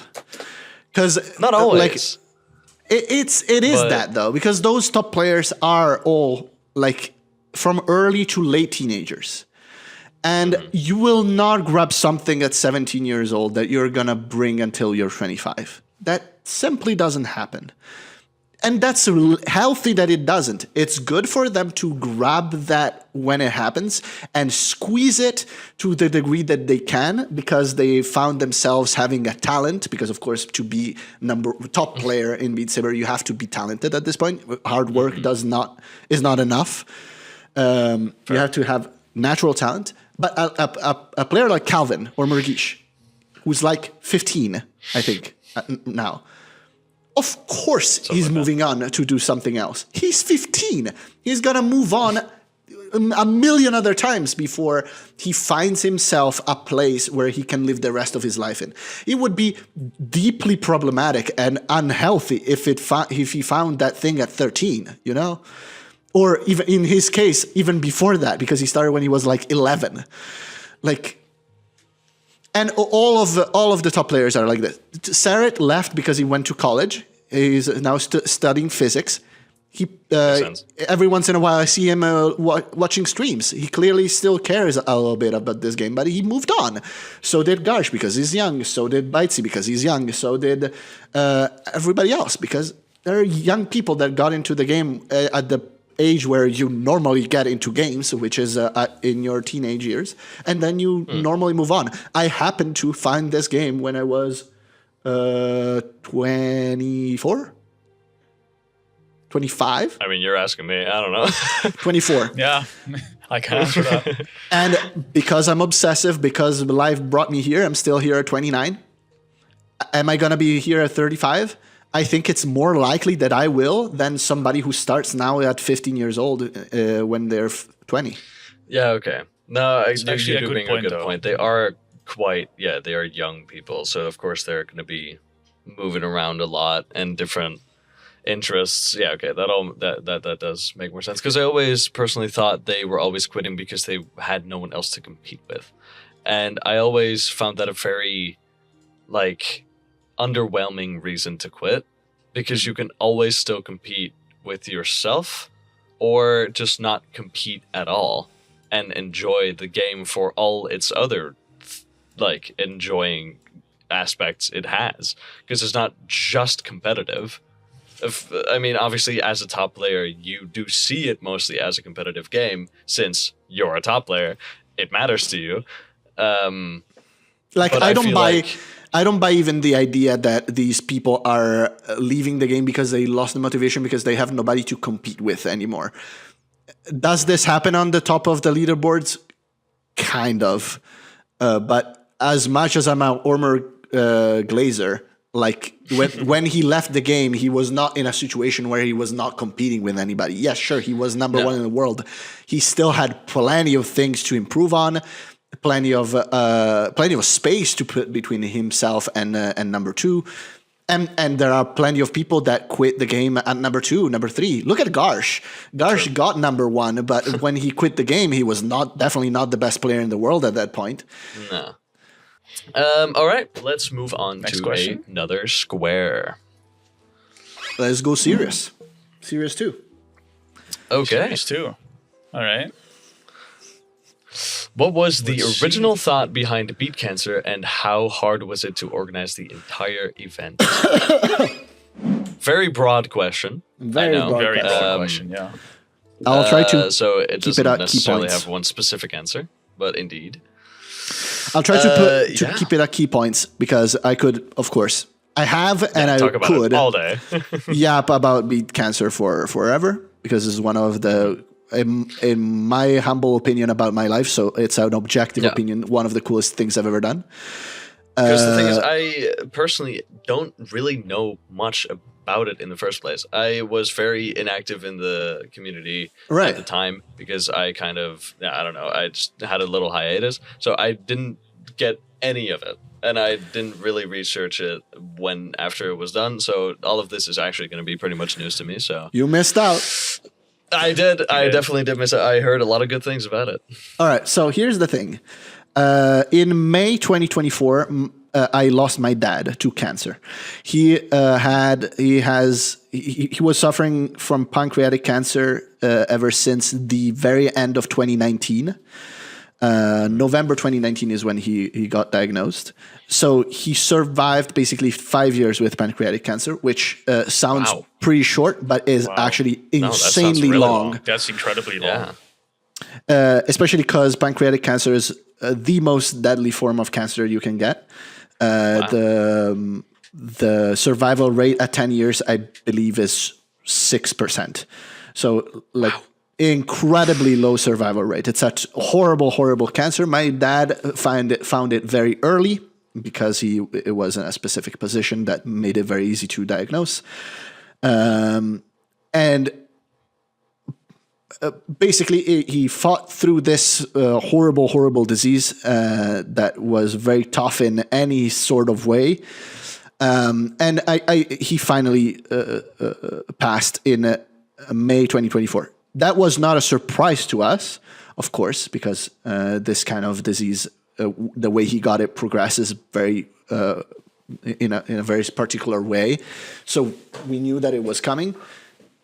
Still, I lost one of the most important people in my life, and unlike many people, I was very close to my dad.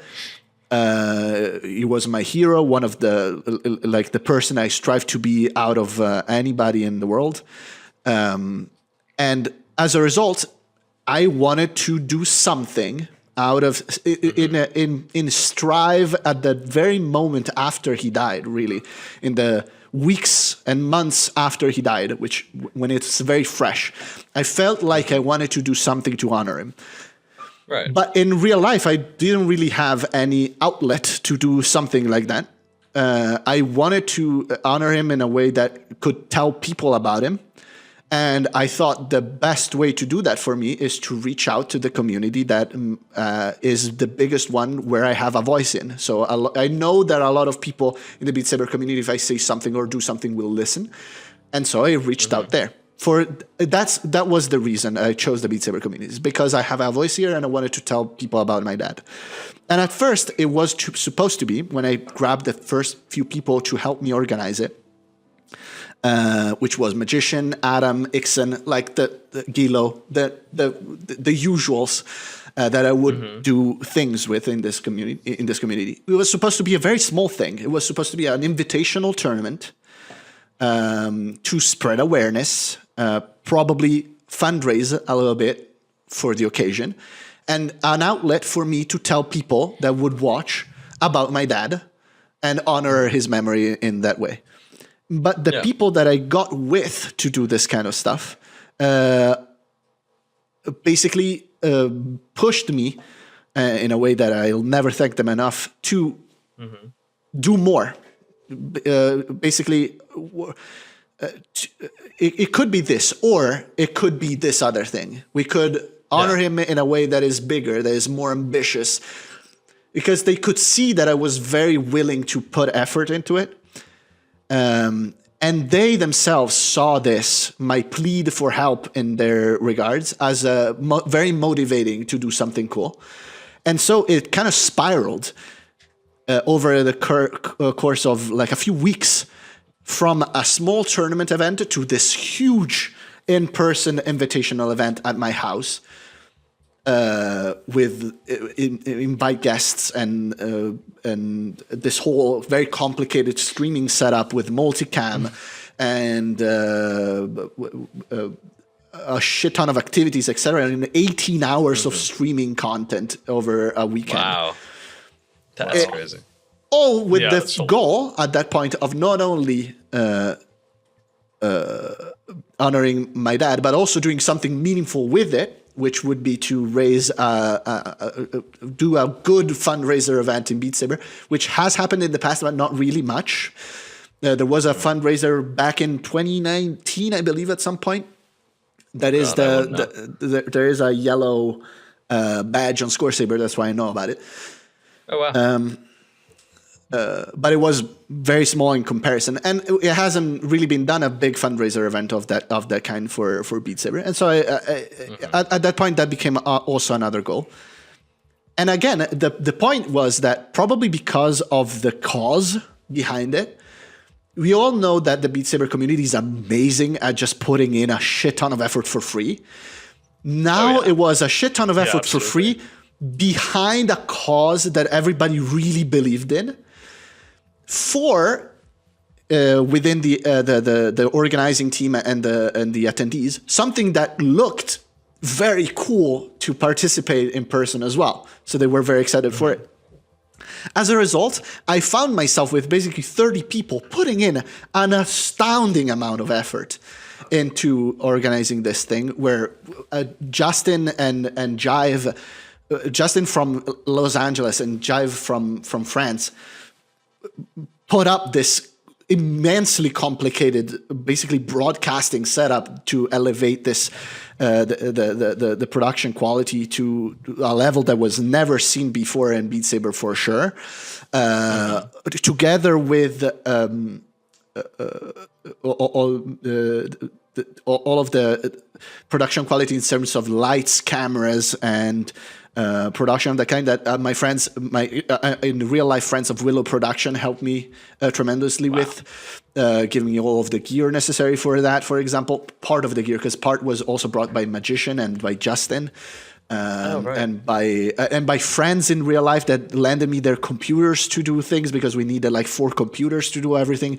Like, it was a massive community effort all around me that lasted 6 months in complete silence, because in the meantime we had the invitees, but we wanted to keep it quiet so that it would be a big thing. And then the video was produced, that presentation video, which was very good. Thanks to mostly Willow Production that produced it. I wrote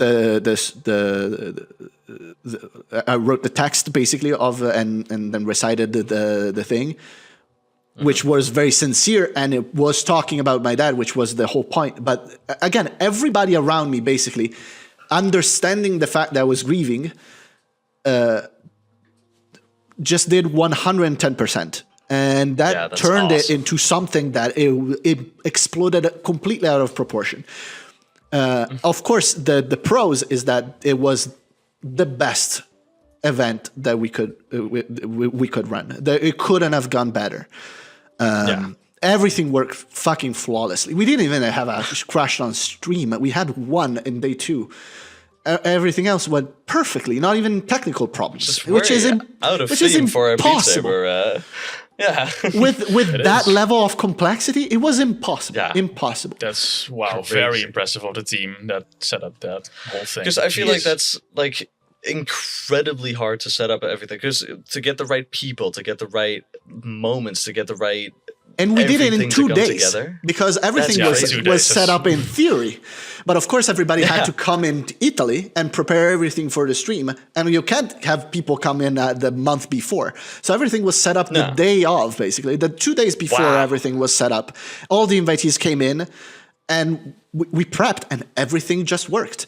And at the end, we raised just shy of 40,000 euros for pancreatic cancer research. 40,000? 40,000 euros. A lot of respect to you guys, really. That which is applause. monstrous. It's 2 orders of magnitude bigger than anything else was ever reached for charity in that sense. Do you still remember the biggest donation? Yes. It was Pulsane. Everybody remembers it. Because I saw a clip of it. I was Pulsane. How much was that? 2,115. Wow. Much respect. Dude. Much respect. And it wasn't even the biggest donator overall. Pulsane was the single biggest donator, but Crazy Little was the bigger donator with $2,400 or $2,500, something like that, which is insane. It's as much as a tournament gathers in, like a big tournament gathers in all its duration. It was one donation.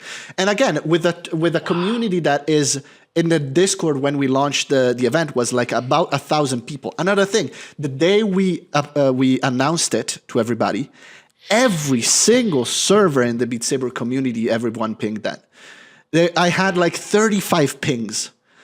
Because everybody came together. Of course, it was a coordinated effort. I asked a bunch of people in the community if they were available, but even like national servers, servers for other tournaments, Score Saber, Beat Leader, Beat Saber modding group. Like everybody just came together with this. We gathered in about 2 hours 1,000 members in the in the server for BeatCancer. And those were the people that stayed for the stream that had an average viewership of 350 for 18 hours. What? Dude, I It's never the knew these biggest numbers, thing. dude. Like, I wasn't there. That's It was the crazy. biggest thing that happened to it. And if you want to go back and watch a little bit of it, ever since a group of editors led by Mkatu made VOD, basically a edited down VOD that is like 2 hours per day. So it's still very long, but it's very condensed because a lot of things happen, a lot of events. We invited Camellia, we invited Carson, we invited... it was... Camellia was physically there? In your house? Not physically, unfortunately. Oh, I was going to fucking I say, tried. that would be so fucking cool. So it was bonkers. Now, did the official problem- Beat Saber also do anything with it? Beat Saber officially retweeted us, but most importantly sent us a bunch of merch that we put on auction. Oh, cool. Which was cool of them.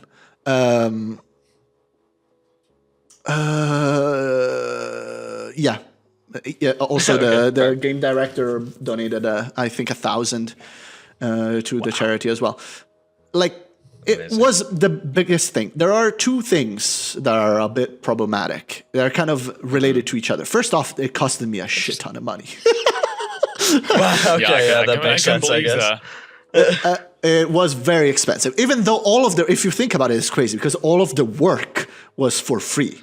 Oh yeah, because nobody you didn't got have to pay paid for a single man hour. It's actually that's and all of the donation money that was gathered through Tiltify, which is a platform designed to do charity work. And so I did not even have to touch the money, which was very good because otherwise it would have been taxed massively because I got more money out of donations that year to BeatCancer than I had in my entire salary that year. So that would have been kind of impressive for the tax man to see like, that is not just legal. get into drugs or something. So thankfully we couldn't touch any of the money sent to charity, so everything went to charity. But as a countermeasure, other than some donations that the invitees themselves give to me directly, that helped cover a bit of the cost. A lot of the cost was covered by me personally, which was pretty important. And that leads to the second problem, which is I want to do that again. I really, really, really want to do BeatCancer again. It was the most fun I've ever had working on any project. Wow. It was the most satisfying thing I managed to pull off. And it went miraculously good because I am certain of the fact that the reason behind it is that people are driven so much by doing good that they put in so much effort because they wanted to do this charity event. That's so cool. Wow. The fact that they're not driven by money, it makes me fired up. So I want to do it again. But in order to do something like this again, you have to one-up yourself. You cannot do it at the same scale. You have to push it further. And I cannot afford it. Makes sense. Fair. That's fair. Yeah, that makes sense. Yeah. I cannot afford the money to do that. As a result, this is the first time I'm talking about this in public. I'm trying to find other ways to finance a project of this scale, and I'm doing it through the avenues that seem more obvious to me, that should be the ones that somebody in the Beat Saber community follows to finance a project of this scale. I'm gonna leave it at that. And so far, very disappointingly, it's not working. Yeah, and I'm gonna leave it at that. Yeah, that's fair. It's very hard to gather money for anything that is not like. All I'm saying is when I first approached. Fuck it. Why even be discreet? Discreet. Yeah, it doesn't matter. I first approached Meta and BeatGancer for collaboration on this sort of event with the first event, and they were very graceful. Although very hard to reach and very hard to communicate with and very slow to communicate with, even though there is a community manager for Beat Saber. Did you guys know that? I did not. I did not. No. Is it that cool? that there is a community manager for Beat Saber. Nobody knows that she exists. Yeah, we love the fact that it is absolutely. Anyway, even hard though to it was find, it was but yeah. it was slow and sometimes a bit frustrating. To be fair, we did not have any expectations, and the scale of this project was kept ballooning and ballooning and ballooning. So we had no real question to them other than, do you want to support in any way? And they did come through at the end with a late retweet and some merch, which was fair enough. It's the most that we've ever had for like a Beat Saber event of any kind. Right. Yeah. I have to say though that when I came back after BeatCancer, after a few months after BeatCancer, several months after BeatCancer, with a pitch, basically, or not even a pitch, just a hey. BeatCancer was the most successful thing that we've ever done as a community. Yeah. And you know about it because a lot of people within within Beat Games have donated and have written to me telling me that they love BeatCancer, etc. So you know about it. These are our numbers. Do you want to do something together? I've tried to open this avenue more and more, pushing really hard, being quite like persistent in that direction with them. And it's just going nowhere, which is so... That's such a shame. Damn. It's like, why would they turn it down? In like, why? Yeah. What? Like, even business-wise, it's like a good thing to invest in. Like, even because it's publicity. It's the good guy points. It's just and like there are a bunch of things when it comes to World Cup, for example, or other things that you could come in and say, you know, it's because of copyrighted music, it's because of that and that. BeatCancer is intrinsically separated from all of that. The funny thing about doesn't have BeatCancer, anything to do with the gameplay. the funny thing about BeatCancer is that there was some Beat Saber, and to be fair, the amount of Beat Saber that was there was modded, but it was a relatively small portion of the event, all things considered. There was a lot more of like in-person things, and the idea that I pushed forward included none of that, because of course I know that there is that limitation. Of course I know that there's... And I find it kind of frustrating, and with kind of, I mean really frustrating, that I have to push that. Like, do I have to tell you that an event like this can include you in a more official way? And I'm super ready. Imagine, I would be jumping with joy if Beat Games came forward and say, let's do BeatCancer together, but we have rules and limitations that you have to work within. Fuck yes, that's perfectly dude. fine. That's fine. awesome. That would be completely fine. I would, it would be so cool. I would not want anything else. Yeah. And despite all my efforts, not only they didn't come through with that proposal, which was honestly what I expected at some point, but after many months of tribulations trying to get something out of it, I don't think anything is coming out of it. And let me tell you, I'm doing BeatCancer, the follow-up to BeatCancer anyway, at some point. One day. I don't know why. I don't know how. Because some way. Because I know, I feel like because I know what I want to do, and I know that I cannot exactly. afford it, so I need If you some want it sort of enough, it will sponsorship. happen. But I will do it. People will hear it. Word will spread. People will reach out to other people, and it will happen, even if it's not at the time you would like it to. But if it happens, sure if you want it enough, if it happens and Beat Games is not involved, other than sending me a couple of T-shirts, I'm gonna make sure that everybody knows about it, because that's travesty. Like, it is, because I just don't think the Beat Saber official wants to do anything with the modded community, and I don't know why they don't embrace it, because it's by far the biggest part of their community, or at least the most active. It's by far the most interesting part of the community, in my opinion, and it's just like. It's weird that they don't embrace it, because they'd be so much more popular, but it's just at least my theory is just because of copyright. At least that's for the modded community that they don't want to be involved because Like, it is very illegal. I'm so What we do. sick Yeah, and tired music-wise. I'm sick and tired of that being used as an excuse not to try and engage with the community, though. Yeah. Because of course, you cannot be behind a tournament that uses copyrighted music. I get it. Mm-hmm. I understand. Does that mean that we cannot talk about anything to do together? Because I've been doing events. How easy it could be to make a tournament with all non-copywritten songs. It would be so easy. We could literally choose their songs. Like, An official Beat Games sponsored tournament, an invitational with some would of go the hard as best fuck. players in the world. First off, you would have an absolute army of organizers that know everybody in the Beat Saber community begging to be involved in anything like this, and I would be first Exactly. in line to do that. Oh, and you would have to pay absolutely, me. me too. You wouldn't have to pay Yeah. me a penny for it. So and everything about copyright, etc., is an excuse. The fact is that they haven't had the capacity in terms of staffing and really the will to engage with this community at all. But that's something that I feel like it is the time that we call out more directly.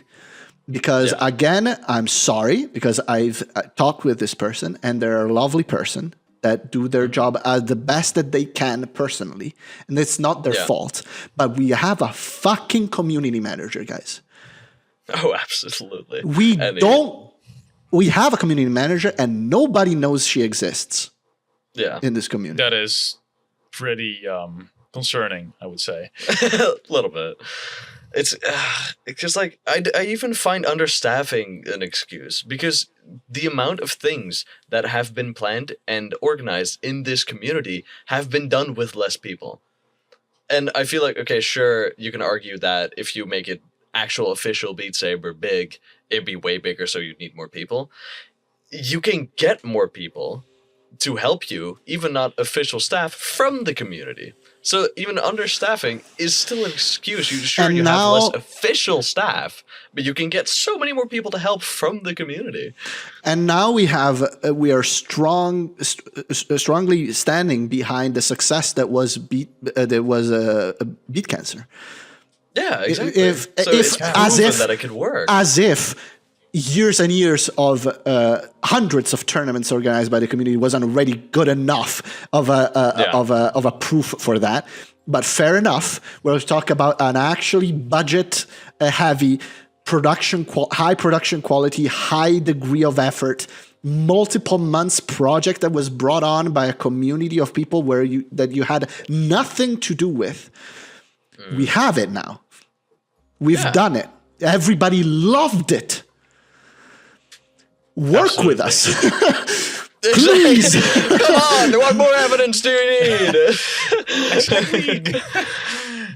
Anyway, to stop this tangent, I think we might even have to limit the amount of questions we still have, but depends on what probably we want to. I think like we're like 2.5 halfway hours to questions currently.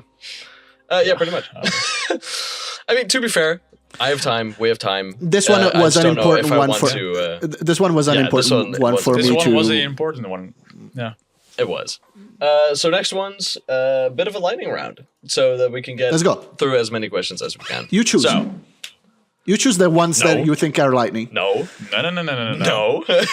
That's fine. the whole premise of our goddamn podcast. All right, fine. Normal 2 it is then. Makes Normal sense. 2. All right. What do you do outside of Beat Saber?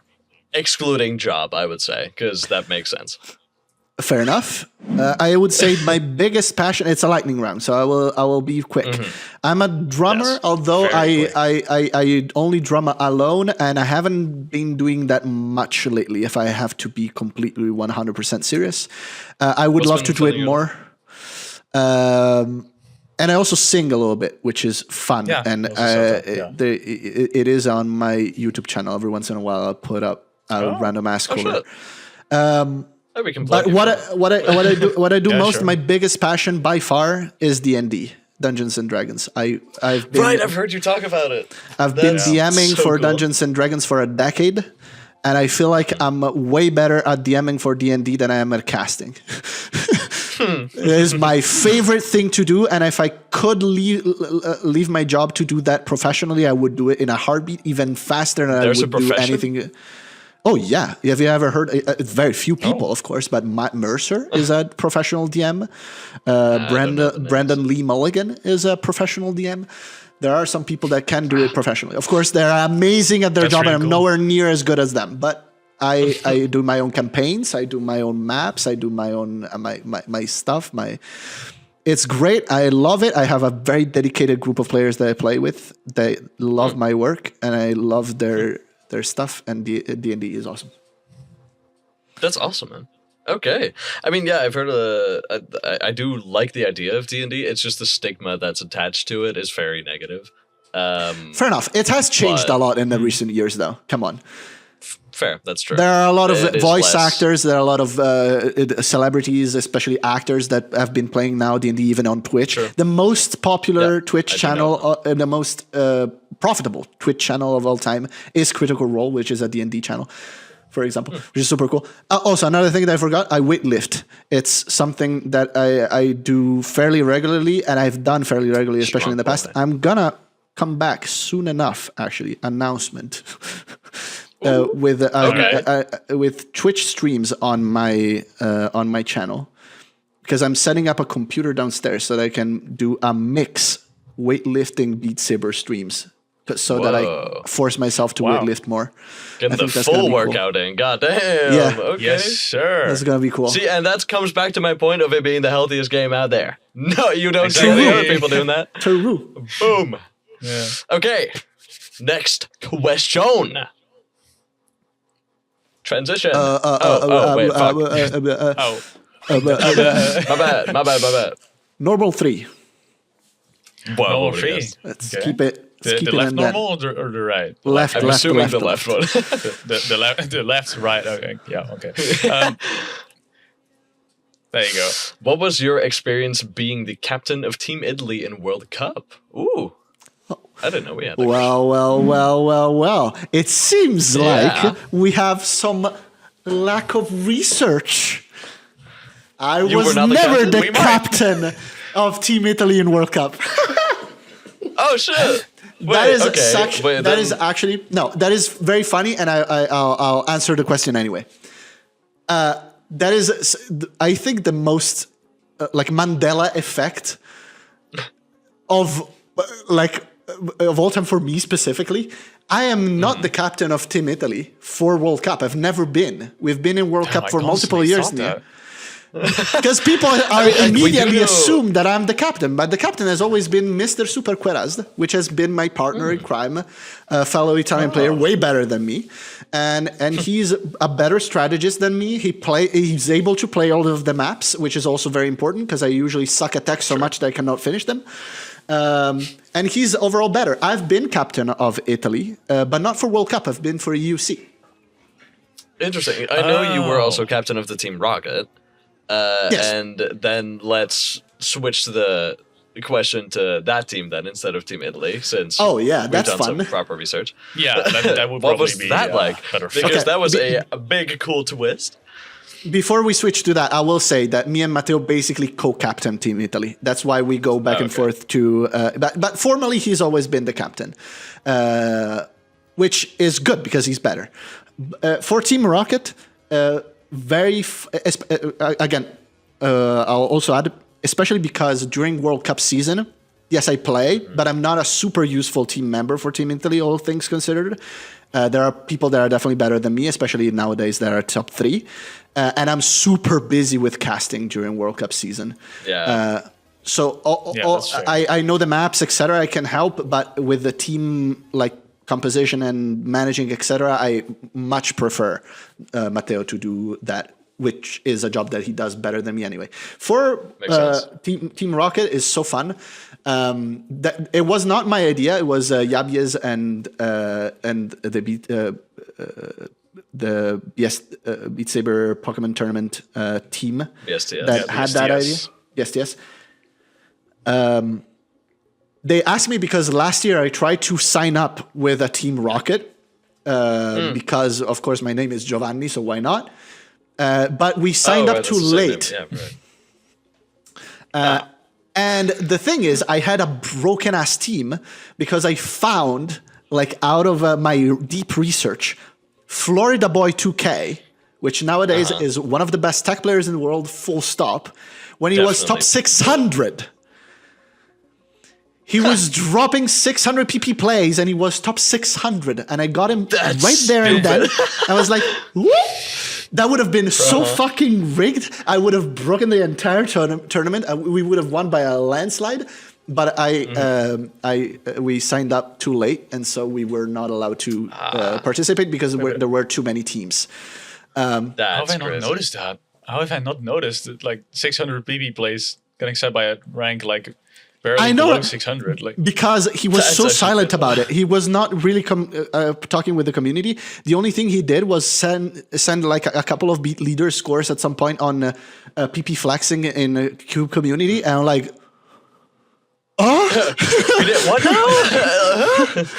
to be fair, he wasn't 600 for long, as you can imagine. It was a very brief period of time. If you're setting that PP, I could imagine, Yeah, you're not going to be top 600 for long. And I had Monkey as my top 50 player because at the time I was only one top 50. Monkey's such a fun player, one of my favorites of all time. Anyway, this year was completely different. The thing is, we could rig it in two ways. I could pick whoever I wanted from either inside or outside the tournament. But it had to be with the same score requirements, so it wasn't like a broken team. The real rigging there was that I could choose the map pool. I could pick any map that I wanted within the same category within the tournament. So you still I lost. could pick. Yeah, and I'll get to that. But we could pick only speed. Like, we still had to pick like 3 speed maps from the speed in the tournament, etc. So it was rigging up to a degree. Now, my original team had both Ormer and Taichi, but Taichi couldn't make it. Yeah. Okay.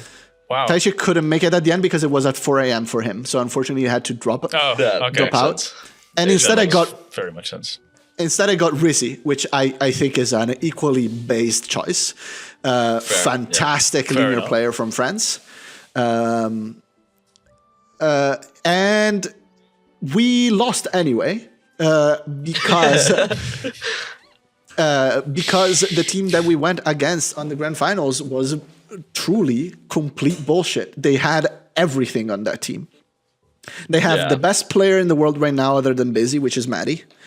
Because Ormer right now, of course, is a bit washed, not having played for quite a bit. Ormer, by the way, is still like people when they say Ormer is washed, they have no idea what they're talking about. A washed Ormer. He's washed for his standards, like. A washed Ormer is still in general. A washed Ormer is still by far the best high tech player of all time.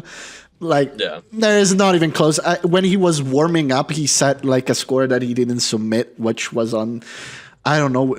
I can go on and on about that. People who don't submit scores just because he does it all the time. It's not good enough. I find it so annoying. But okay, you haven't played in months. This score is a generational achievement for anybody other than yourself, and you're not submitting. Fuck off. That said, let me. Great facial expressions. But on the other side, they had Maddie, which is bonkers and has been more bonkers lately than ever. Together with Tiku and Maddie Tiku. Is the best. Was the team. Is the best act team in the world. Literally, yeah. And then you have, for the lower ranks, because you have people like Kaki, who doesn't play ranked, but is one of the best players in the world. Good. And Simbo, who at this point might as well be like 300 ranks underranked. Like by the time that we get to the tournament, he was way out of the rank limitations because he popped He's the now fuck around off. around my rank. Simbo is so good. Crazy. It's actually crazy. He's so good. And then you have Dexter, who's also a fucking amazing player. Yeah, like filler. they did not have a weak link in their whole team. There was nothing to go against. And I think most Oma was the weak link. Yeah, I think so. Honestly. and going against them, especially Tseska, is, of course, one of the most knowledgeable players in the world as captain. He knew perfectly well that no matter what I did, we could not have a team that was better than them in accuracy. We could not. And so they just stick to their guns. They picked accuracy and fucked us. It's that simple. I guess if Busy and no, because then it would have to be Prime. If you had like Prime Crusader, Prime Rack, but no, there's maybe Busy and Kira would be close. Busy and Kira you cannot pick. They're too close to rank. Yeah, they're like you're right. Rank, yeah. So the point is that Tiku is relatively underranked. Yeah, true. Yeah, that's true actually. You can't. You can't. Do you want Pandita? Yeah. He's like top 10 in beat leader. So fuck off. Is he? Yeah. Yeah. Wait, is he really? What? Wait, let me check. Fuck? What the fuck? What rank is he now? I had no idea. Oh my god, he's 9th. What? I had no idea. Is that actually worth something on people? Fair enough. Yeah. Oh shit. It is very worth. Score Saber should learn. The fact that beat leader for quite a amount now. I mean, Score Saber. True. Also, he's pretty high on Score Saber as well. I was about to say. Yeah, he is still like rank 90, even though he didn't play for like 10 billion years. Yeah, that's true. And that change of perspective to put ACK players where they actually belong into the leaderboard rendered Pandita overnight from the best pick you could ever pick in a tournament to absolutely completely worthless. Because fair enough. Because why would you ever put pick your top 10 player as somebody who cannot play above 5 NPS? Like, there's no way. Yeah, no, absolutely. That's true. That would be, that would not be a good pick. That'd be a very strategic choice, in my opinion. I mean, it would definitely make for a fun team. Because their team was Oops All ACK. They didn't choose all ACK, you know. Hey, I'm just saying. They could have picked Vanilla if he even showed up anyway, but I believe that Seska was just kind of there as the captain, and Maddie was the constructor, and in fact, Seska himself said when he was interviewed after that Defugs as a team kind of went to him and said, "Hey, do you want a captain?" So it was already a built team that he did not have to build himself. So I guess he was just there, but it definitely doesn't hurt to have, Seska as your captain. Yeah. Though I'm still so disappointed about our performance. Well, not like super disappointed because we did fine, but I feel like we did actually really could have done better. By the way, you were actually shared fourth, I think. Dumpling. You were actually in my list to be picked for Team Rocket for quite a long time, but you just did not fit the rank criteria. You were too high. I knew it because I had gained so many ranks. High rank. Because that's the thing. Yeah, no, because before I had a huge pop off when. The moment the ranking started and a new batch released. So I'm so glad they put like the requirement of the ranks and they halted it where it was then so people could still play the new batch and rank up and stuff.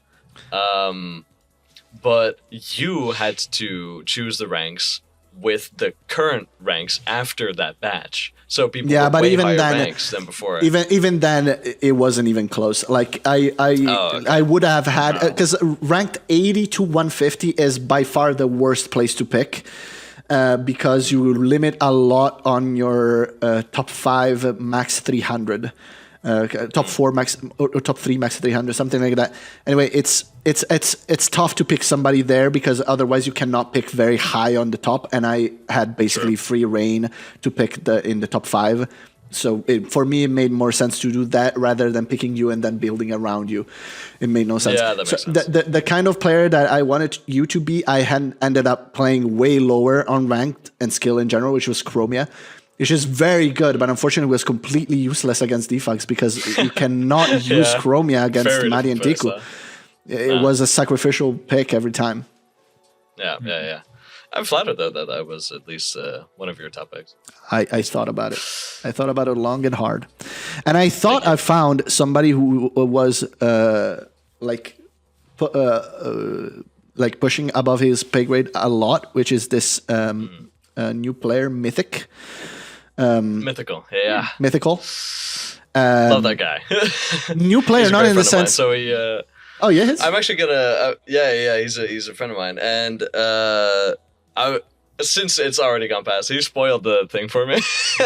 Kind of. He spoiled it for a couple of people. He didn't necessarily spoil it because he didn't reveal anything, but he knew. He said he got picked for something interesting, blah blah blah, and he just DM'd me that he was so nervous because he was. It was his first experience ever in any tourney, so he was just like, dude. Help! I need to calm down. I don't know what to do. Yeah, I'm so nervous. The point is that he's actually he's very good for his skill level and exactly the kind of skill that I needed.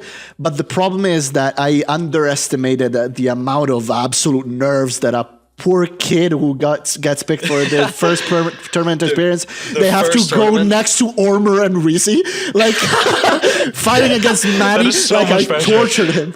Yeah.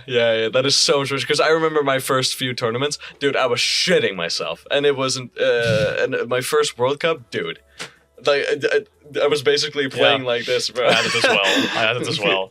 Especially when like I needed to play AC, so like doing this wasn't really wasn't really the best thing. The moment that for him it began even before I even told him what it was about. When I messaged him, the DMs are so hilarious. He thought he was in trouble for something. Dude, I always think it too. When someone DMs me or messages me just out of nowhere that I don't know with like, "Hey," period. I'm like, "Oh, what the fuck did I do?" I was trying to be friendly, and he was like, "Oh my god, I thought he was in trouble." I'm like, "I'm not the police. I'm a caster." I mean, yeah, fair enough, man. Anyway, he was great. This was supposed to be a lightning round. Yeah. Oh my god, you're right. Sorry. Oh yeah, my bad. Anyway, that Team Rocket. Summarize it. How? So it was very fun to organize. I'm assuming.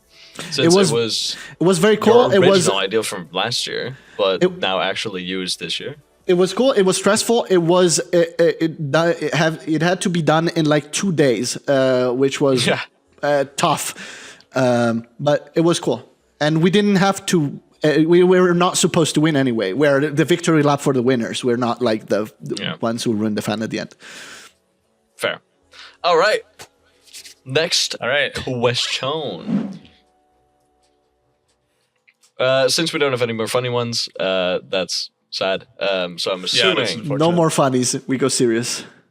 Yeah. Bigger anyway.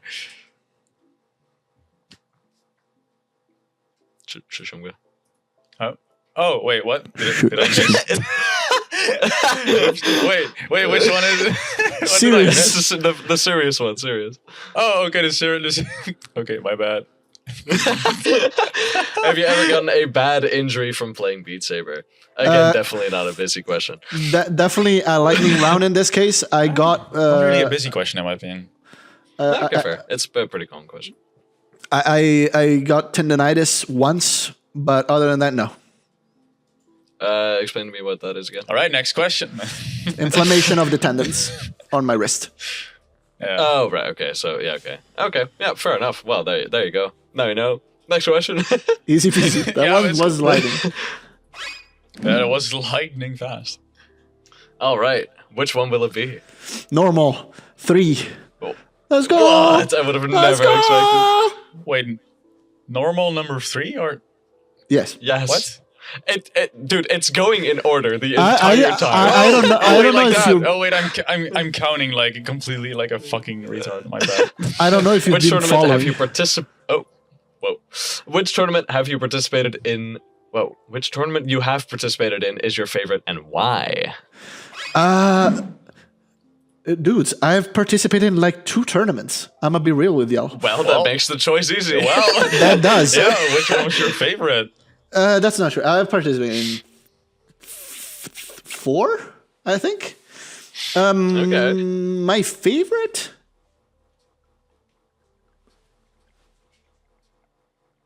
My favorite was probably EUC because it was very That's similar fair. to World Cup in just feeling, like that country versus country camaraderie, etc. But we actually got some wins in EUC. World Cup, we always end up as the last seed or close to it, and so we get absolutely destroyed by higher seeds very, very quickly. So unfortunately, we cannot really compete in World Cup other than the qualifiers. The qualifiers are really fun though, because that's where really the countries of our level compete in. It's which countries manage to qualify. Yeah. Who qualifies? Yeah, true. Yeah. Because wasn't it like there was one World Cup where one really odd country qualified all of a sudden? Wasn't it? I don't remember, but I think it was pretty out of the ordinary. I don't. Or I might couldn't be tell you. misremembering, but I guess I might be schizophrenic. I don't know. I thought it was something like Saudi Arabia or something, or some like Uncle is Saudi losing his Arabia mind. has played a few times, I think. Saudi has Really? played and has not yet qualified for World Cup. Okay. But it was voted most improved country last year, though. I'm pretty Oh, sure. so, Okay, that's cool. Snow is saying Belgium or Ireland. That No, could be wait, true. never Yeah. mind. It was nominated played a as few most times, improved. Ooh, what I was think that, sorry? Ireland then. Yeah, maybe Ireland. It's like Belgium has Belgium. Ireland is better than Ireland us. has played. Yeah, Ireland is Belgium usually better also? than us. Belgium too. Belgium also Okay. has played. I mean, Back when- I don't think back they when play Jestro- anymore though. Back when Jestro Yeah. was Jestro on. and Unlucky. Yeah, when Jestro. Yeah. Jestro and Lucky. Yeah. Damn. Yeah, okay. those players kind of faded away. That's unfortunate. Yeah, true. There's no one now really in Belgium that's like great, isn't it? I'm not sure. Check. I'm just kind of curious, actually. Filter by country. Belgium. Yeah, okay, unlucky. Oh, good news. Oh, the good news. Yeah, he was. Oh, Kanyas, his profile changed from Romania, I think, to Belgium. I think. It Oh, was interesting. Romania. Did he move or something? I think he moved. I think he Oh, did. shit. Yeah. Dude, welcome to the area, good news. Anyway. Welcome to the broadcastness. Yeah. Well, we're not Belgium, so. No, definitely maybe still he's a not country the that. Yeah, French Bel- part. Based on the scores, the rankings alone, though, I could tell you that Belgium is definitely still is a country that can definitely qualify to the World Cup and I mean, fight unlucky for doesn't like. play anymore. But Yeah, that's true. But I mean, 2 top 200s, 3 top 200s is pretty good. Like if Italy can qualify, I that's think decent. Belgium could as well. Maybe not very Fair, good, but fair, they fair. could. if they put Oh, in it was this much effort. Moldova. Okay, fair enough. Oh, Moldova. Romania. I'm going to Moldova very soon. Oh, shit. That's cool. Oh, that's fucking awesome. The 28th. For vacation or what? Yes, I'm going to. It's complicated, but it's called Transnistria, which is like an independent region of Moldova, which is controlled by the Russian military. It's like Oh, wow, interesting. It's like basically some sort of a dictatorship, which Damn. is Safe, I guess. it's yeah. Italy actually specifically does not recommend to do that. But that's kind of And cool. you just thought, It, fuck it. yeah, So it's what is cool the and it reason has you do anyway. it's cool and has very cool history, and it's like it's basically like low key the North Korea of Europe, in a sense. It's like a Soviet adjacent kind of weird government. You can only stay for 24 hours. There's no like phone connection. All right. It's So, weird. ladies and gentlemen, if this is the last you hear of Gio, you know what happened. Exactly. So we can Fair basically enough. murder him now and have an excuse. Yeah, basically, it was just the Moldovan government. Yeah. Okay, let's move to the board. What question will he choose next? I think normal 4. Wow, That's good. All right. Dude. I know, crazy. I would have never guessed. Who's your favorite mapper? Who is it? Mapper. Fuck, If, dude. if it's not Pickle Dumpling, then I'm gonna be very upset. Then Okay, I'm gonna this- laugh. I'll answer of all time generally and right now Yeah, because of all those time. change. Okay. I think that my makes sense. favorite mapper of all time, meaning the mapper that has made the most maps that I really enjoy a lot, that I play a lot, is Sarah. Aquaflea. Okay, yeah, basically the same person. Same mapper. I will Yeah, say yeah. Aqua has made so many quality, fantastic, awesome maps for a speed player like me. Absolutely agree. And a number of absolute bullshit stinkers that are absolutely unacceptable for a quality for a mapper of his caliber. mean, My which favorite mapper mapper right has- now is very obvious, and it's everybody's favorite this mapper then? right now is Voltage.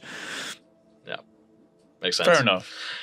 To be Voltage fair, right now is doing. for me, it's still a 50-50 between Million and Voltage. Of course, You know what? Voltage You know what? You're is right. awesome. You're right. You're Million right. is- I yeah. changed my If answer Voltage, because right now because the thing is, Voltage probably has more experience, and the highs that Voltage reaches are higher than Milgen's. But for me personally, the maps that I've been enjoying the most playing lately are the lowers of Milgen. Milgen lowers. Hard and expert that's difficult very from fair. Milgen's. Mwah. yeah, they are really Peak good. mid-speed And mapping. The thing Peak is, mid-speed Milgen, in my opinion, deserves to be Mapper of the Year. Not this year, but if the thing is, if Voltage wasn't Voltage right now, like Million would easily, in my opinion, take the #1 spot of Mapper of the Year. Very easily. It's just I would because agree. that now there are two goats right next to each other, and one is just barely getting more. The point is like, that Milgen is a notoriety and a bit more relatively skill. new mapper, which is very confusing too. because he's so good. And he's agree. been pumping out map after map after map, but so did Voltage. Voltage has on the back the fact that he has more experience, and he's able, I think, at this point, to cater map towards the higher end of difficulty spectrum better than Milgen. I think the highest difficulty Voltage's map are still better, and I think Yeah. the reason is that he can either see them or play test them in a way that is more proficient for him rather than Fair. Milgen. But for lowers, Yeah. personally, I do prefer Milgen's. Of course, I'm more of a speed player than a tech player. And it doesn't even matter for Voltage, which is crazy. Like the fact that he's one of my favorite mappers, and I'm not even a tech player is crazy. That Yeah, that's speaks actually good. volumes of his That's quality. why. That's why I wasn't expecting you to say Voltage because it's mostly tech. So I was But like, they're sure. so good, though. They're that's so good, Very though. true. Because the thing is, like, what I really like about Milgen personally is he takes criticism so well, and that is probably why he's improved so much in mapping as quickly as he did. Is because every time he goes into my chat and he has like a whip, and I say like this just doesn't feel right, or it's just not like the fun factor that I expect from a Million map, and he just says, "Yeah, I agree. Yeah, I actually was thinking the same thing, and I'll change it." Instead of it going into defensive and being like, no, but I like it this way, or this just feels right for me, that kind of stuff. I personally dislike that mindset from mappers. It's like, oh, but I like it that way. It's like, okay, sure. If you were mapping for yourself, then do what you want to do, but you're putting it publicly. And if you then don't really make what the public likes, then expect to be shitted on. Yeah, Personally, and my take on like Galaxy Master or J-Bob or Henner or the outrageous maps is like, okay, sure, they're maps. Some people like them, but if you make stuff catered Yeah. towards something that is publicly not conventionally good, or It's the Yeah, Hades then- argument. It's the I'm Yeah, Hades. it's just For like, me, it was like this for Hades. I understood the appeal, but listen, the thing is, for me, the thing with Voltage is that despite me famously hating tech, not hating it, but just being so bad at it that I cannot play it to a proficiency that is required to Yeah, enjoy them. I've never felt cheated by a voltage map with gimmick. They always felt very purposeful in a way that is meant for me to have fun rather than hating the mapper, which is something that I associate with tech greatly. Especially with Aquatech, actually. Speaking of my favorite of all time. With Milgen, I have felt sometimes some gimmicky parts of it. Oh, and Voltage also has amazing lore, like the ACK maps, etc., that I enjoy playing more than even his harder stuff because I'm bad. For Milgen, his higher level stuff is the stuff that I appreciate the least, paradoxically. That's fair. But his lowers are so His well lowers are built. really good. I do really enjoy his lowers as well. I don't remember playing a lot of Milgen maps, so I can't really. I don't know. Can't really form an opinion. I don't know. Yeah, they might just not really be your favorite because they're just like low tech, mid speed. I mean, yeah, I guess that's more. There's some speed out there. There's some speed. Yeah. But it's mostly low tech, mid speed, or towards the more techie side. So I guess it makes sense that that's not really your cup of tea. Well, my favorite mappers right now, basically map tech. Yep. I'm a fraud. I do agree with you, though. One last thing, that Milgen takes any kind of criticism very well. For those who follow my very rare and very bad streams, they know I'm a toxic motherfucker with mappers. Like, they send me their whips to be punished, and I'm there for it. You know? And Milgen is somebody who has been sending me their whips consistently because they don't care if I quit midway through because I think they're garbage. Doesn't happen very often with him. Happens with everybody else. I mean, that's also the thing as a mapper is you should cater towards your audience, and if you then expect like there's also Geo's bullying. Lamau. See? I take that. Yeah, exactly. It's doing something. No, but if you then give like a tech map to a speed player and then they quit halfway and you get upset, that's just on you, bro. Like, bro. What do you expect? Come on. Yeah. It's dumb as hell. But for the last question. Is it the last question? I thought there were two more. It is the last question. Oh, never mind. No, because there were three that we couldn't fill. I know it looks very unsatisfying to the eye, but oh well. Yeah, it does. I'm sure that next week we'll be more prepared, but it will be. Which one will it be, Gio? I don't know which one I should pick. It's the last one. Okay, the last one. The fuck do you mean, which one? Serious one. Okay, it's a serious one. Yeah, which one? Which one? Which one? Come on. The third funny. It's like the game of like the mines, and you have to like pick a spot. Minesweeper. Minesweeper. Yeah, Minesweeper. I forgot the name. Yeah, the shittiest version of Minesweeper. All right, I'll take serious number 4. Thank you very much. Whoa! Wow! What a brave choice. You're good at Minesweeper, my guy. Are there people that you have met? Remaining. Shut the fuck up. Okay. Are there people that you have met that have changed your life for the better or for worse? This is more a general question and not per se in the Beat Saber community. But oh my god, I was about to say I sure hope you mean the Beat Saber community, because otherwise we're gonna be here all day. What do you mean? You are okay, well then let's look at the Beat Saber community. Here's the thing. Look at the Beat Saber community.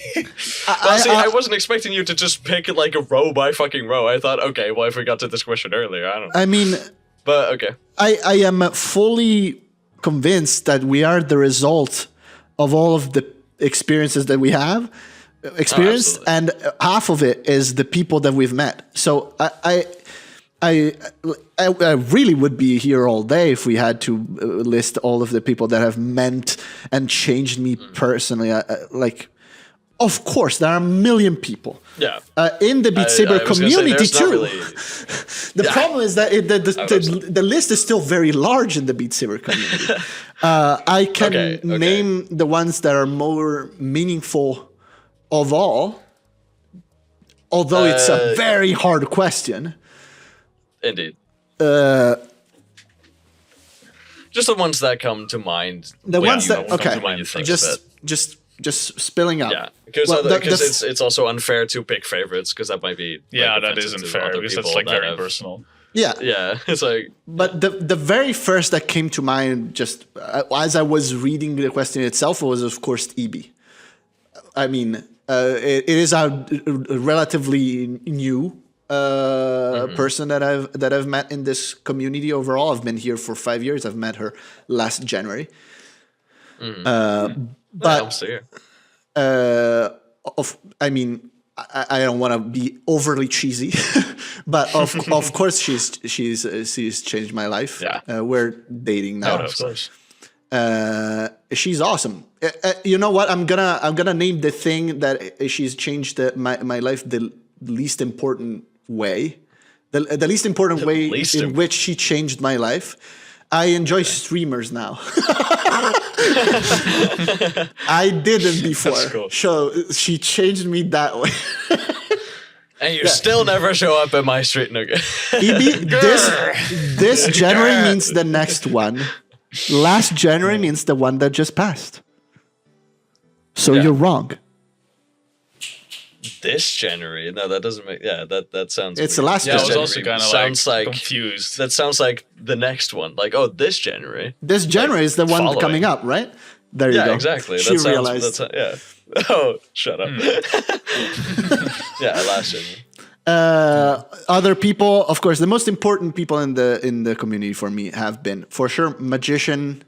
Of course, I'm a mentor at the beginning with casting, and as time went on, simply my partner in crime. Yeah. Basically, everything I've You done two in were this community inseparable. was It's just cool. like, I've done I everything. never saw you without him. Yeah, it's been very hard for me to see him distance himself from the community. I have never tried to hold him back simply because he is younger than me, not by a million years, but he is still in that part of his life where when I was his age, I was shifting and moving every very little time, and he's been in this community for such a long time, since 2018. So it makes sense for him to move on to other things. It still pains me simply because I enjoy his companionship, not even his company, just his companionship in the projects that we bring together forth a lot. And it's I think him being missing more from the community is something that the entire community, despite maybe not even noticing specifically, is noticing. Like when Magician goes, a great part of the community goes that he's able to do and nobody else is. Do you still talk to him frequently, or is it more just a little faded? Here's the thing: me and Magician have never really talked much outside of our projects. It's the business. Okay. Business friends, yeah. Yeah, it's kind of like that in a sense. I consider him a very great friend of mine, but it's not the kind of friend I played maybe a little bit of Terraria with him at some point, but for a week or something. We've never really played games together. We've never really chatted outside of the thing. It's just the person that we knew each other would be there for the next cool thing to do within this community.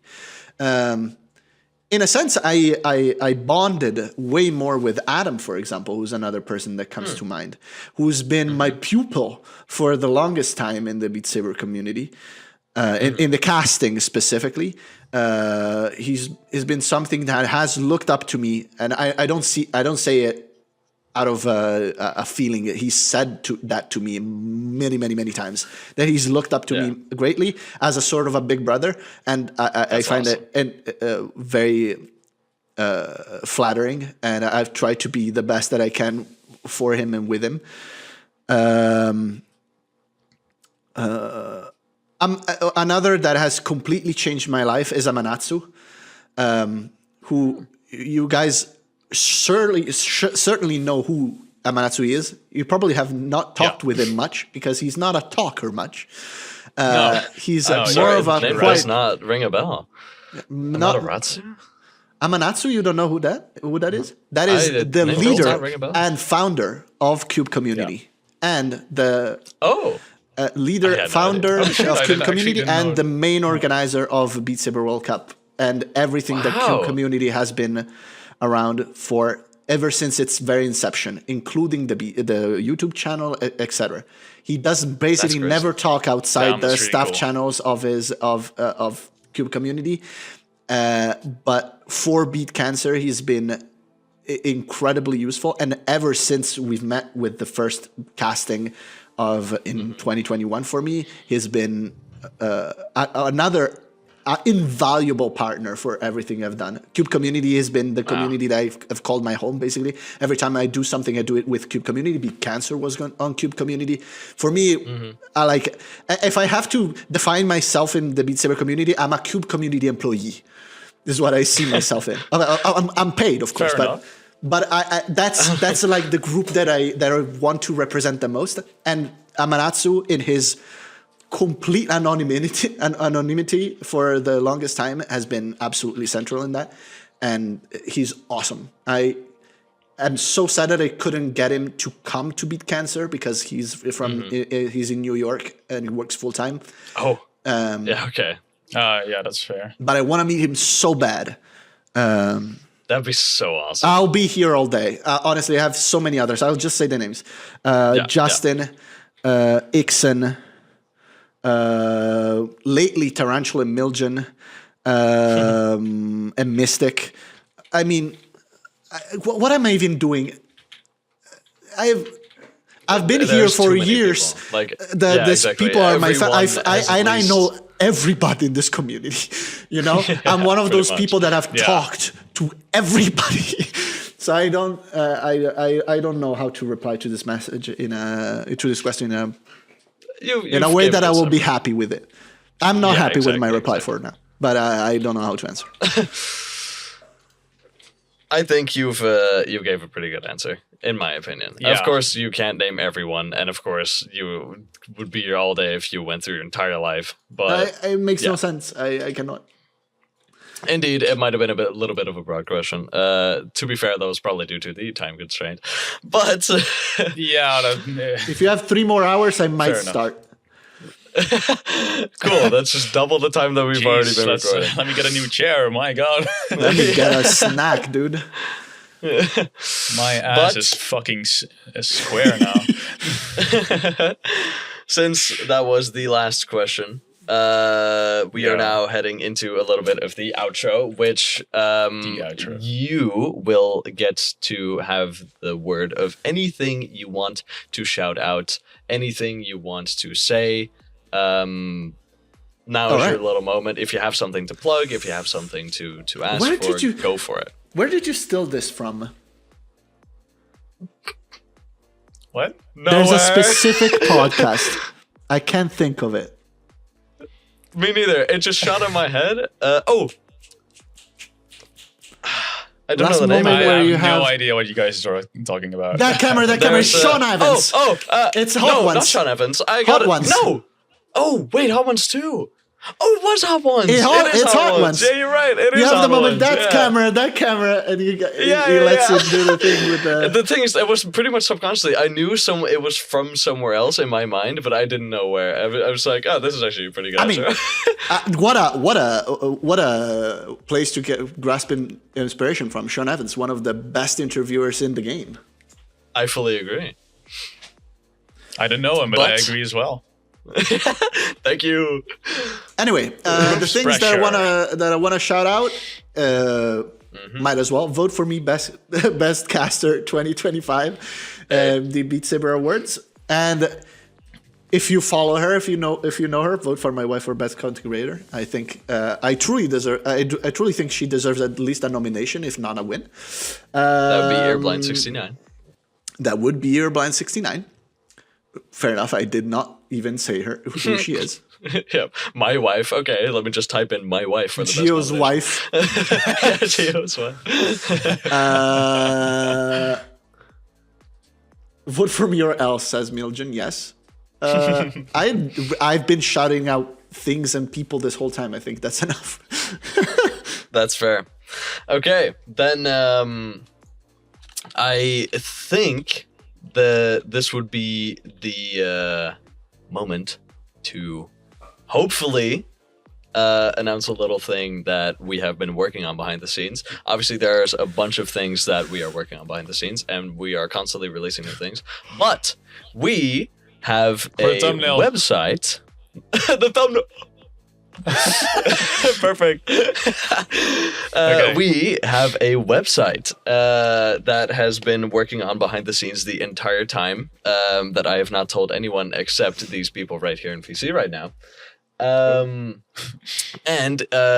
it instead of it just being a Discord where you can submit your questions, you can submit everything there, from guests to questions, and view who future guests will be, see target specific questions to specific people in the future as well. If you just come with a question for a player that we want to have as a guest in the future, you can just target a question for weeks ahead. So anything that comes to mind, you can just go there. It does not support mobile yet until probably tomorrow. So use it on your so use it on your computer for now if you want to use it, but anyone on mobile has to wait for a little bit since it is still a bit jank. I have currently pinned it in the chat.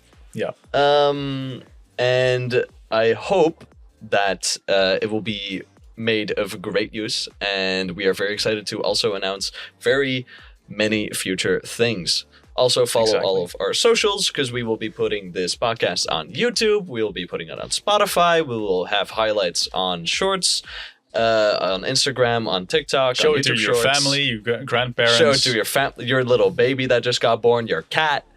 Dude, I bet they all Exactly. will Your fucking cat love that was just born. it. Your cat that was just born. Absolutely. Make sure we want your to make baby's this first word is cube couch.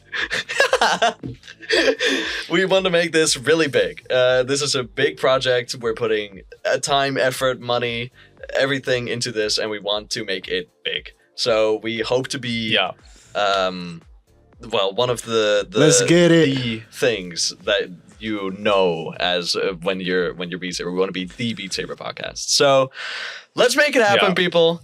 And share it, please, with everyone you know if you are slightly interested. And yeah, I hope to see every single one of you very soon. Hopefully next week. By the way, if it's not next week, since this is the very first episode, we have to figure out editing, we have to make templates, we have to figure everything out since it's the very first one. So it might be in 2 weeks if everything goes to plan. We aim for 1 week and do weekly episodes. But this first one might take 2 weeks. If not, the second one might also take 2 weeks just to figure everything out. And then we'll move to weekly episodes. So I hope every one of you enjoyed. And we hope to really excitingly see you in the future. Hope you enjoy, guys. When this passes Joe Rogan, I'll come out and say I was the first. I was the first guest. Exactly, the first. And we'll take all the credits. Yeah. All right. Joe Rogan, eat your heart out. Bye, everybody. Bye, everyone. Bye-bye.